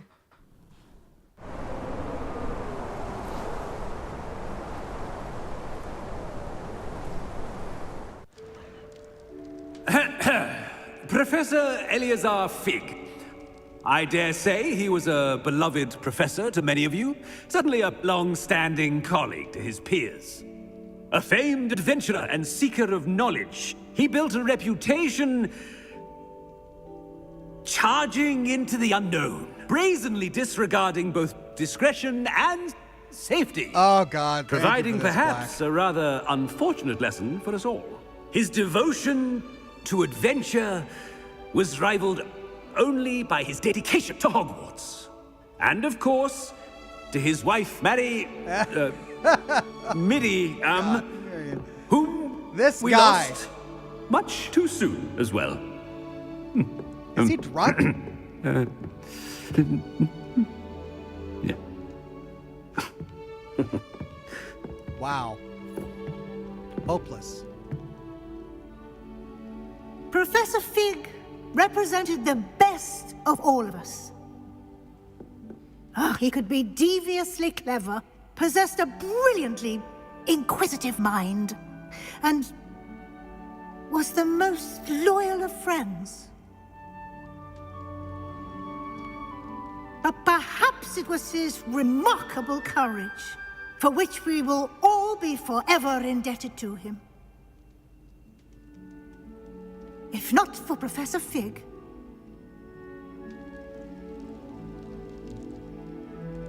well, I can say with confidence that if not for him, many of us, let alone Hogwarts, would not be here today. those that knew him best will agree that we must now honor him as only Hogwarts can, by wisely, resourcefully, justly, and bravely facing all that lies ahead. To Professor Fig!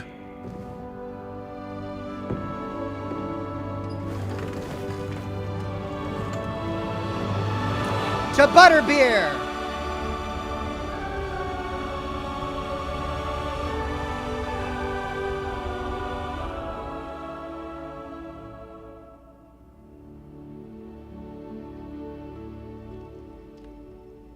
Can't believe we lost Fig. I didn't know him as well as you did, but I know he was a good man. Glad Weasley spoke for him. She honored him well. Fig will be well remembered. I wish the same could have been done for my uncle. I wonder if there's a chance Anne would meet me. Sebastian, I can't imagine what you and Anne are going through. Perhaps you'll hear from her soon. I hope so. I'll let you know. Sebastian, there's something you should know. It's to do with Victor Rookwood. I heard a rumor that he confronted you outside of Ollivander's.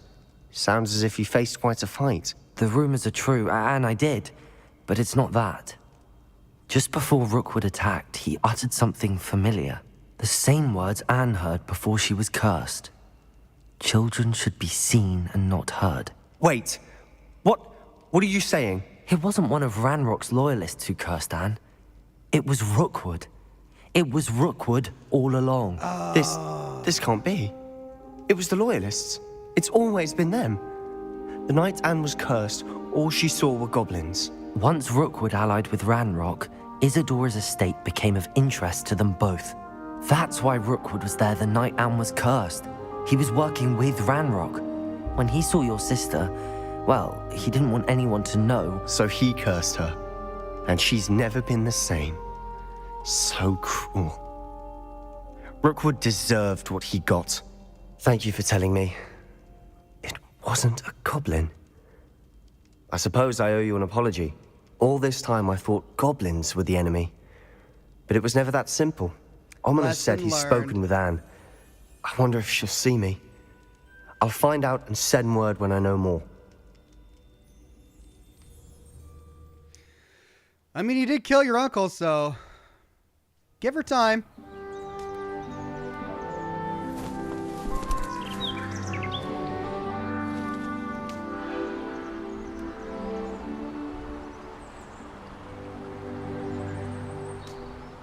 Spring. And we're back. Here come the owls. Congratulations, you have completed the story of Hogwarts Legacy and reached the end of your school year. With your owl exams fast approaching, now is a good time to review your field guide progress, explore the world, finish any remaining relationship storylines and side quests, and complete your field guide as you see fit. Quest complete. In the Shadow of Revelation.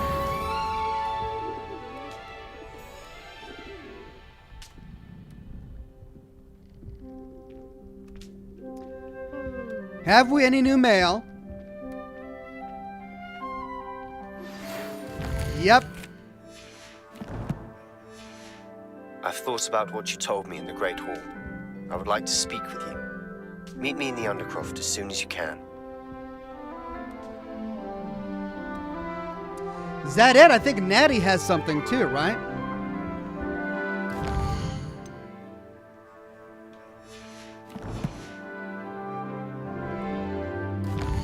Okay, well, let's go to the Undercroft.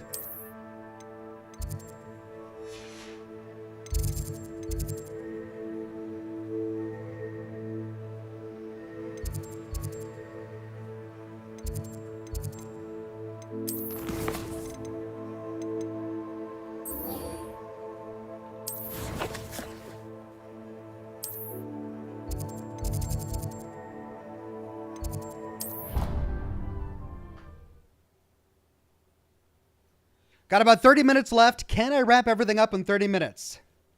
Let's find out. What are you up to now? Can't thank you enough for sorting the bells out. They sound magnificent.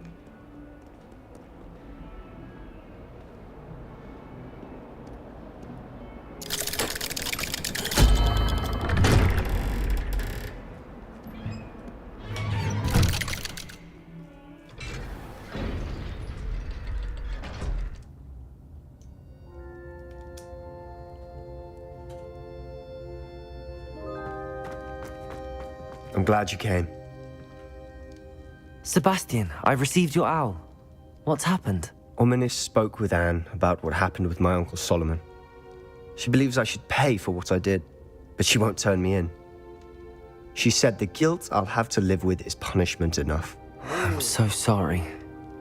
But I'm glad you know that you can at least try to move on now. The thing is, I think I've lost my sister, my twin, forever. She refuses to even see me. I can't blame her.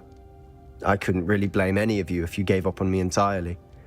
You all believed in me, and I let you all down. Anne may never forgive you, or perhaps Anne will come around. I mean, either one of these is true. My bet would be she would never forgive him. Sebastian, I'm afraid Anne may never be able to forgive you. But at least now you have a chance to change your path. I am glad for that. But I still have hopes that Anne may in time understand what happened and come to forgive me. I realize I can't undo what's been done, but I can try every day to make up for it. I owe you and Ominis everything for standing by me. Well, it wasn't easy. But I believe in you, Sebastian. I've had a sense about you since that first day in Defense Against the Dark Arts. Seems so long ago. Thank you. I have no idea what's to come, but I'm grateful for your friendship. I'm glad you came to Hogwarts. Achievement unlocked, a sallow grave. And that's it for Sebastian's quest. Wrapped up with a nice pretty pink bow. I have a feeling that it's going to be the same with Poppy. Poppy and I beat the poachers and saved the snidgets. I wonder how she feels about it all. I should meet her in the Great Hall and talk to her.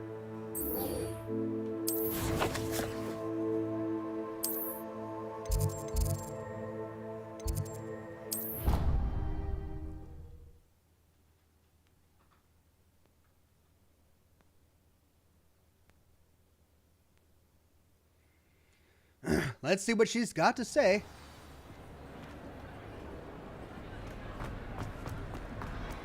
Just the person I was hoping to see.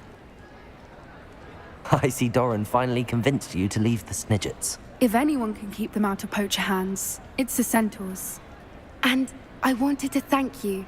When the poachers ambushed us, it was nice not to face them alone.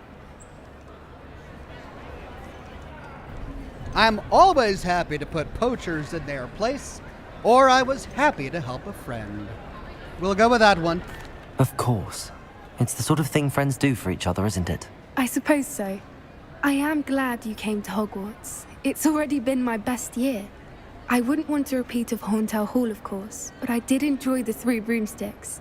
Had no idea how lovely it was there. Had you never been to the Three Broomsticks? I used to spend most of my time with Highwing, and well, I don't know how Serona feels about hippogriffs popping in for a butterbeer. Highwing's the only one I would have gone with.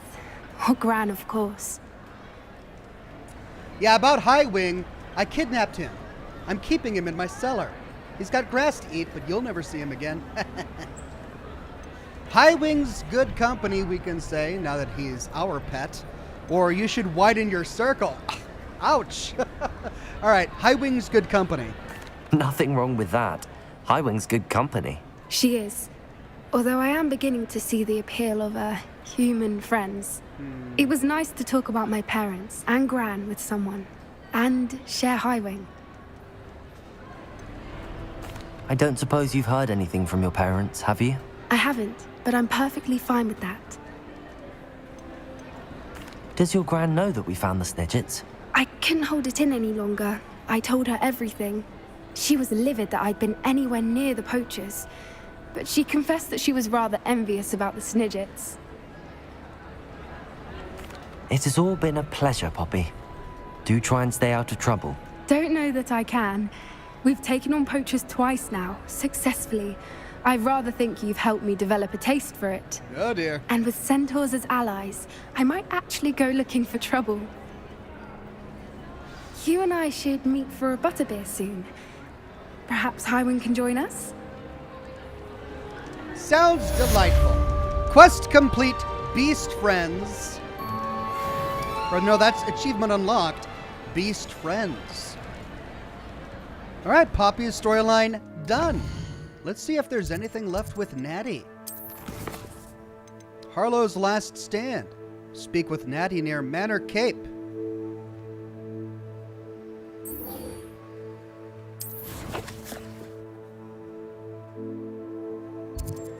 Bit of a ways away. See what she has to say.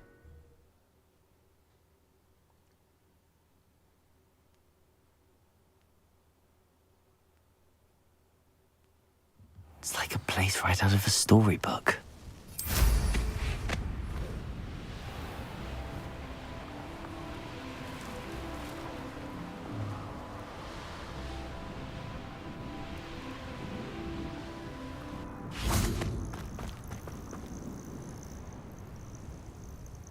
Are you ready to finish Harlow? Well, considering I've already killed Ranrock, yeah, sure. I'm ready to finish Harlow once and for all. What is your plan? I received an owl from Mrs. Bickle. She wondered if we were having any luck going after Harlow. Suggested we could gather evidence from a friend near Manor Cape. But she warned us to stay out of it. Was rather adamant about it. Precisely. Harlow knows that we saved Archie, and that we rescued Mr. Rabe. The letter didn't come from Mrs. Bickle, did it? I do not believe it did. Harlow intends to ambush us. But now we have the upper hand. We can prepare. We are stronger than Harlow, and he knows it. That's why he's resorting to this sort of trickery. We must go. We should take a moment, or I'm ready. Agreed. Let's finish this. Brilliant. Harlow's reign ends today.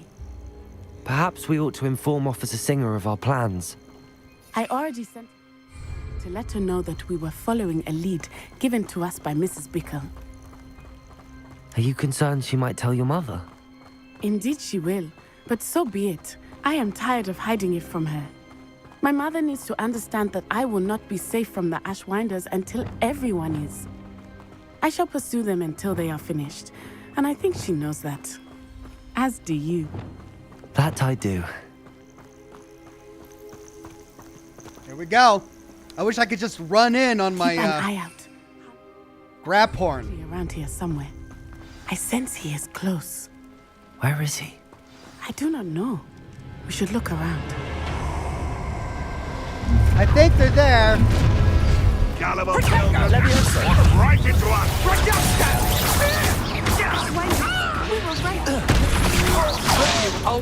Incendio. Ringo. Levioso.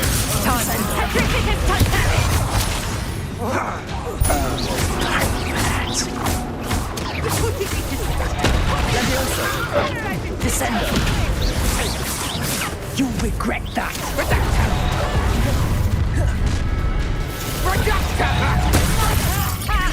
What's your back? Levioso. Descendo. Come. Incendio. I knew you would be. Descendo. Oh, look at a little skill. Incendio. You're easier to spot than an Ringo. No! Descendo. Petrificus Totale! Aha! Back for more.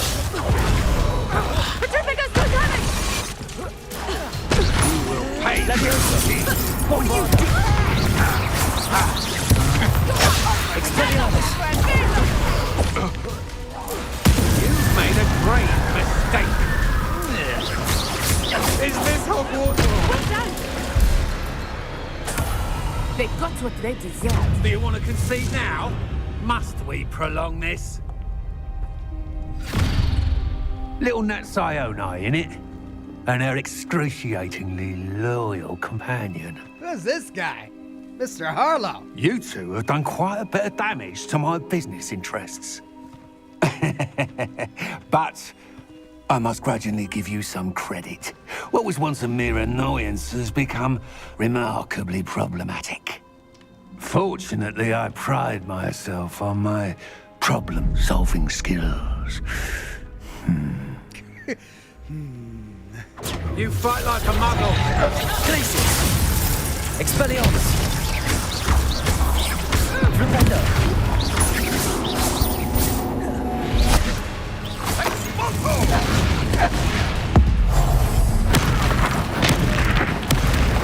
Glacius! Flipendo! Bombarda! Expelliarmus!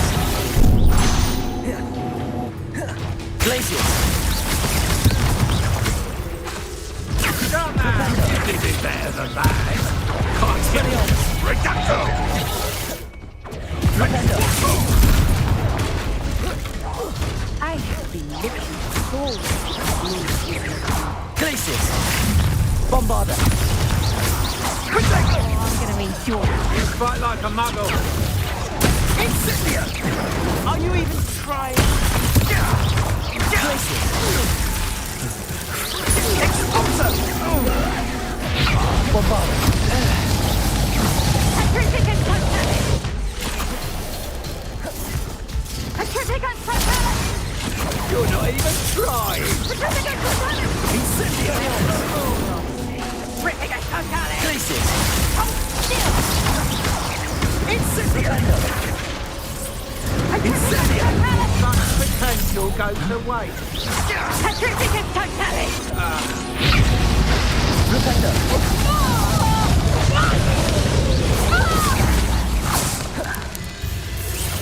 Flipendo! You can do better than that. Bombarda! Can't you? Expelliarmus! You fight like a muggle.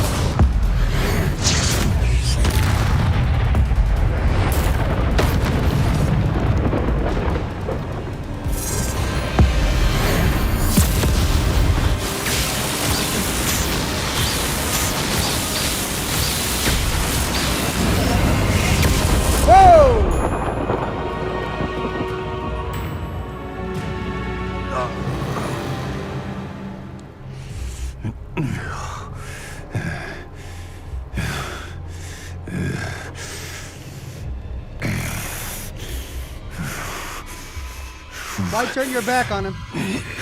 Crucio! No! Natty! No! Oh my god. Natty!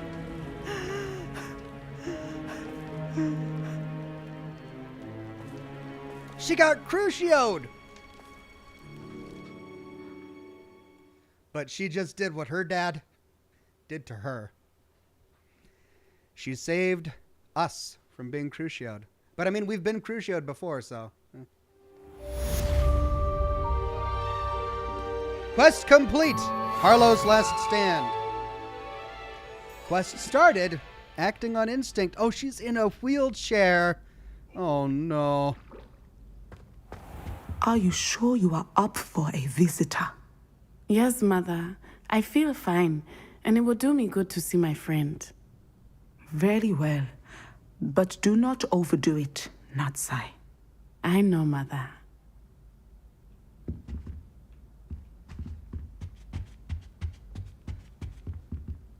Yeah, okay. Can I talk to you now? It is good to see you, my friend.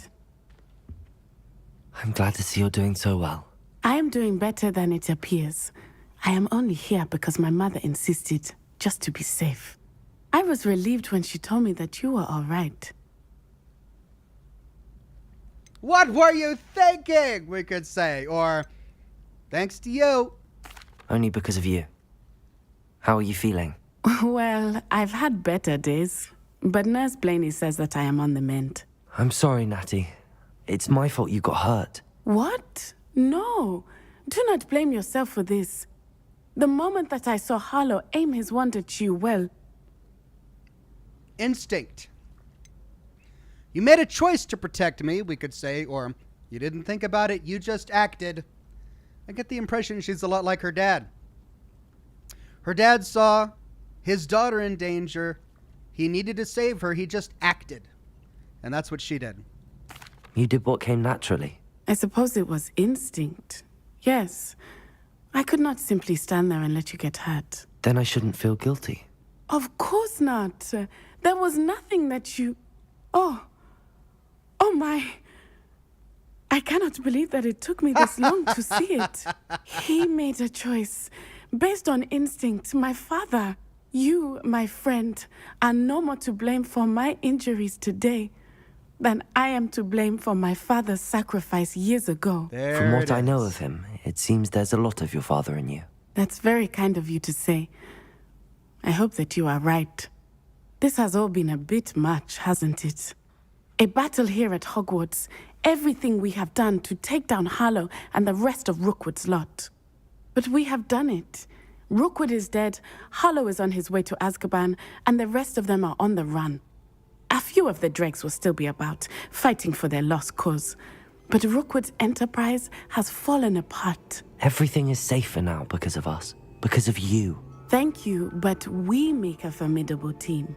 You, my fellow traveler, have enriched my time at Hogwarts beyond anything I could have imagined. Thank you. I believe your friendship to be one of the most important in my life. Aww. She's so Thank you for coming to visit me. It is always good to see you. Achievement unlocked, the Avenging Gazelle. Wow, we're just finishing absolutely everything in this broadcast. All we have left to do, aside from minor village side quests, is to meet with Professor Weasley. Let's do it.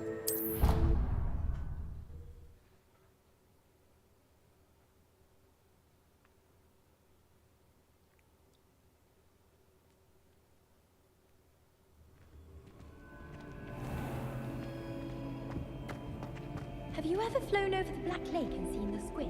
Wow. Obviously I have. Was just wondering. There's Oh, simply come too on. much information for all. Surely it's not all necessary. Next thing you know, there'll be 50 What do you mean I'm currently not tracking anything? I practice doing a loop-the-loop with my ball.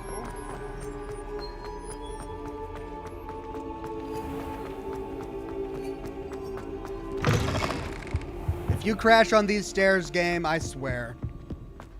That is it. I'll be done with you. No!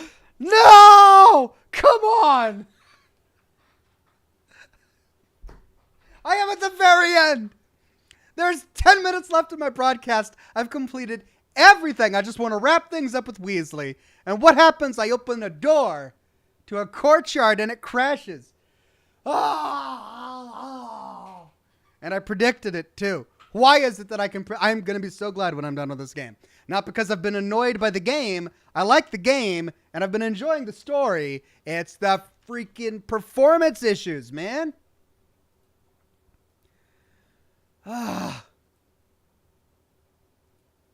It's not even closing correctly. I'm going to have to Control-Alt-Delete this.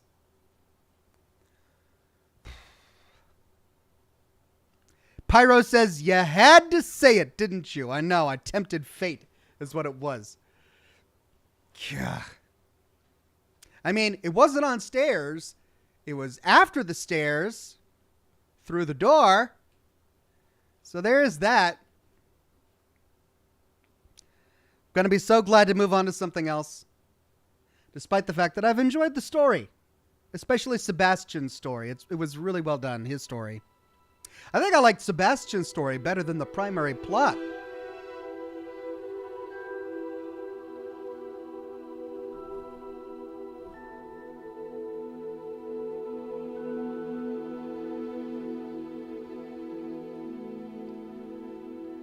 Okay, where's this gonna put us?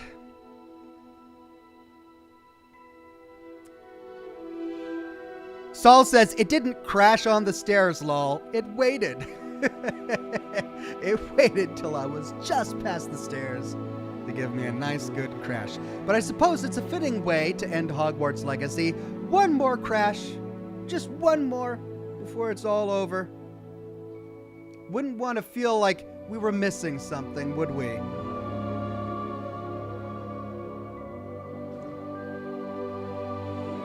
Okay, yes, I want to continue.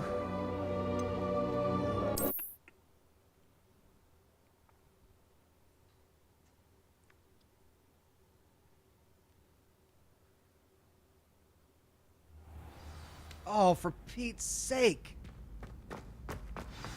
Are you sure you are up for a visitor? Yes, Mother. I feel fine, and it will do me good to see my friend. Very well. But do not overdo it, Natsai. I know, Mother. Oh my god, oh my god, oh my god. Come on, hurry up. Stand up. You're sitting in that chair too long. Stand up. I need to sit down. It is good to see you, my friend. I'm glad to see you're doing so well.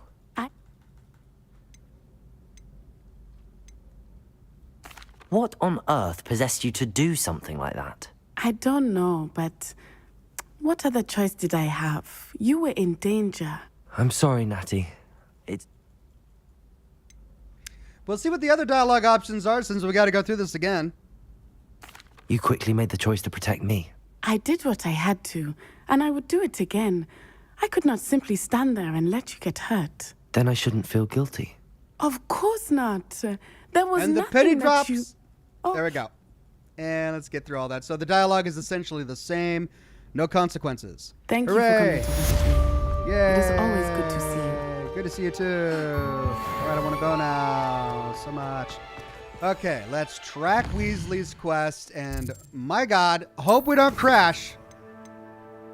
Track quest. Locate on map. Fast travel.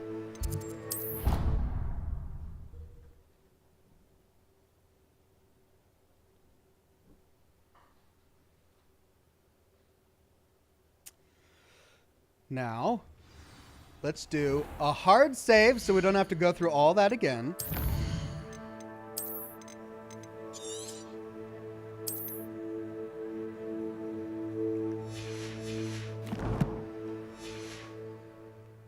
And here we go.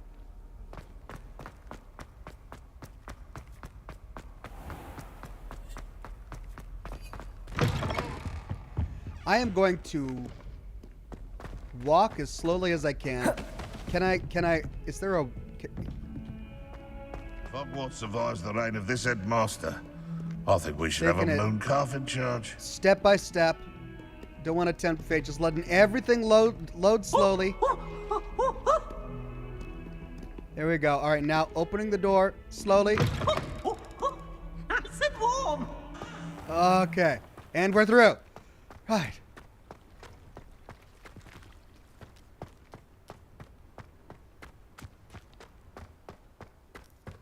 And slowly approach, and we're through.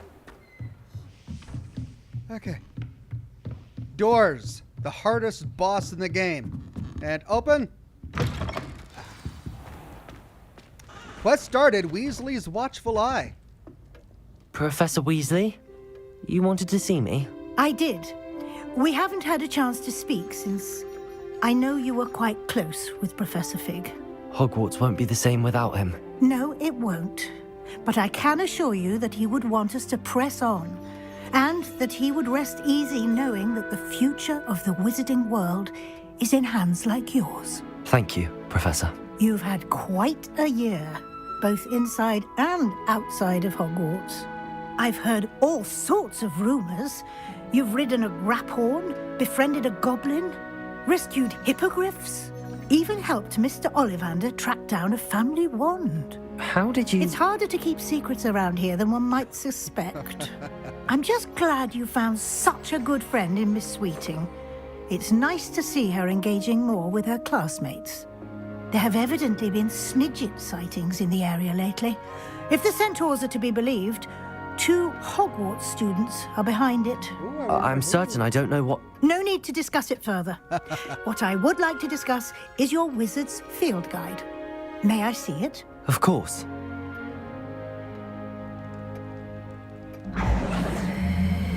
Did I complete it? I don't think I completed it. Or is she going to be stern with me? I could have done better. What do you think, Professor? I think you've been busy this year. I see some progress here, but quite a bit of your field guide has yet to be completed. Fortunately, you do have some time to prepare for your OWLs. I will confess, I had a sense about you from that first moment you came bursting in, late, to the sorting ceremony. I am pleased to see that my instincts were correct. To think you've only been with us a year and you'll already be taking your OWLs, well, it's nothing short of astonishing.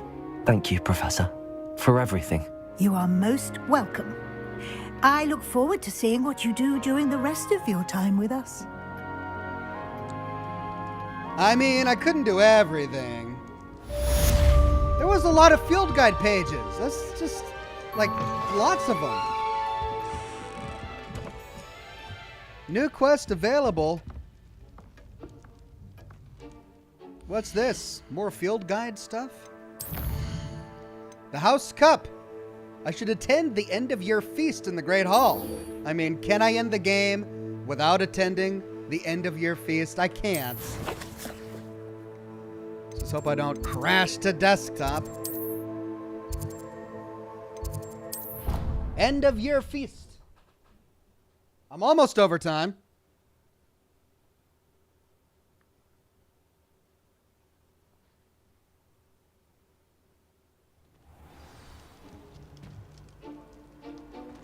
Okay, here we are. Oh, another door. Another mini-boss.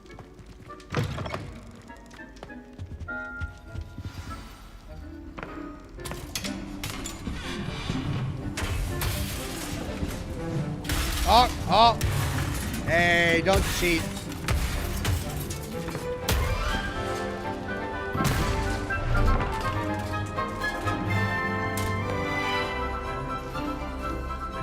It's like a Mr. Bean episode.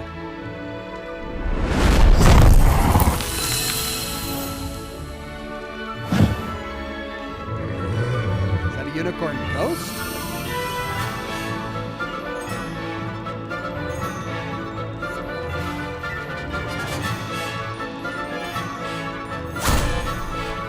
Poppy's like, high five, everyone. More animals. No? No? Okay.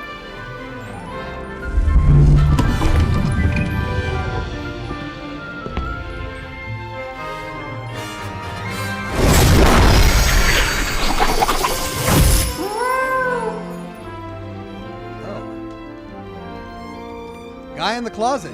Scary.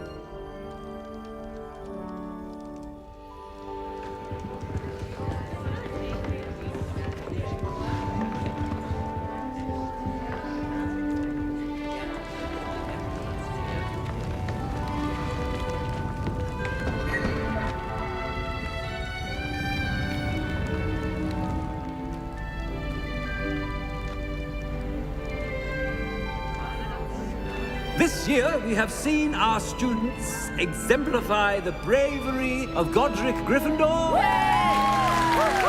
And now to finish, the loyalty of Helga Hufflepuff. The wisdom of Rowena Ravenclaw. And the ambition of Salazar Slytherin. And so, the winner of this year's House Cup. Excuse me, Headmaster, if I may. One particular student's heroism during the attack on Hogwarts, not to mention the level to which they have excelled in their coursework, as a new student, no less. Well, it would seem that it certainly merits, I'd say, 100 points to their house. Yay, 100 points to Ravenclaw.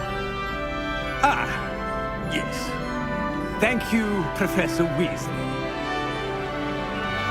Is that good? I suppose we have our winner. Yay, Ravenclaw. And it's all because of me, Hornbottom. Hooray!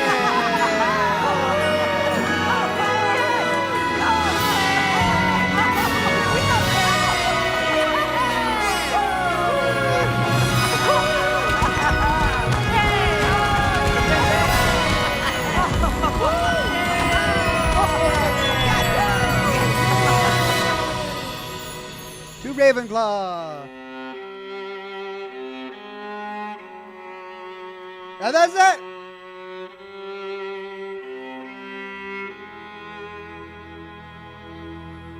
We got it.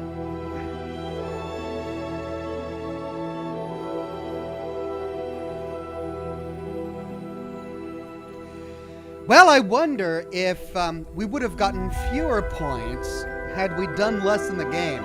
I didn't do everything. I left plenty of Merlin trials behind. I tried to get as many field guide pages as possible. I think I got all of them in Hogsmeade, but I'm pretty sure I missed a few in Hogwarts, and I definitely didn't get all of the ones in the world, because that's a lot. But I still got 100 points. So I wonder if you get more points by completing the game completely? 100% complete? What is that, like 1,000 points or something? Oh well, still Ravenclaw wins the day. And that's it for my broadcast, everybody. I'm gonna go ahead and let you go. We are done with Hogwarts Legacy. I feel like we wrapped everything up with a nice golden bow. I'm satisfied with it. I'm happy with it. I enjoyed the game enormously. Of course it has its flaws, which I covered ad nauseum in my complaining during my live broadcasts. So I don't think I need to go over it all again. But at the same time, it was still a lot of fun. The gameplay was pretty well polished. Flight on a broom was one of my favorite parts of the game. I really enjoyed flying on the broom. The grap horn was great. I'm bummed that they give you the grap horn at the very end of the game. I wish I could have just been plowing around on the grap horn way at the beginning, but no, we had to wait until the very end to get the grap horn, and by then, almost all of the quests are done. Though, of course, there's still so much world to explore. The pet taming aspect of the game, I mean, I could have left that. It wasn't a big draw for me. The entire reasoning behind it, that we are rescuing the animals, was just ridiculous. But it was still a really well-crafted world. I thoroughly enjoyed my time here. Big thumbs up from me.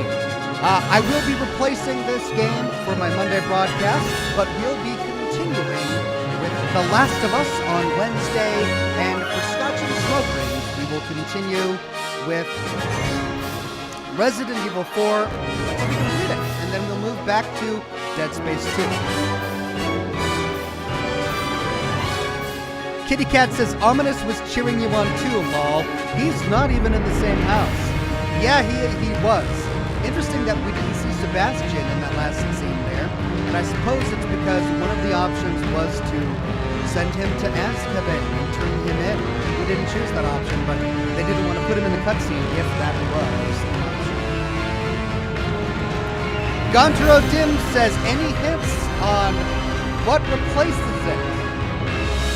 Well, nothing is set in stone, but I will say that none of you should forget your pepper snuff. But that's about it for me. Music is too loud, says Kay Gelson.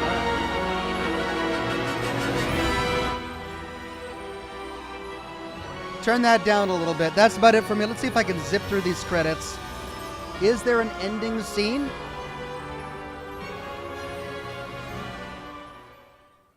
Achievement unlocked, The Seeker of Knowledge. Quest complete, The House Cup.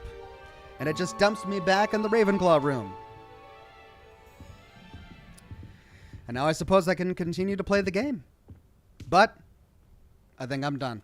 Thanks, everybody, for joining me for the last episode in Hogwarts Legacy, for powering through all of the technical problems that I had earlier in the broadcast, and for sticking with me these 18 weeks. I'm looking forward to my next Monday live stream and to seeing you all again on Wednesday. Have a wonderful rest of your Monday, and I'll see you Wednesday for more The Last of Us. Bye-bye, everybody.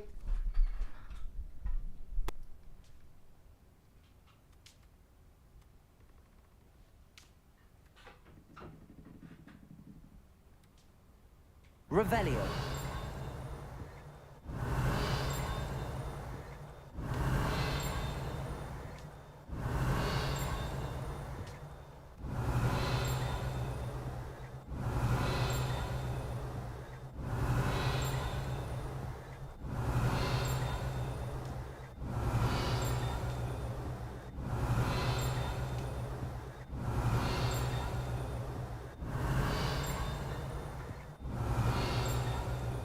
Revelio.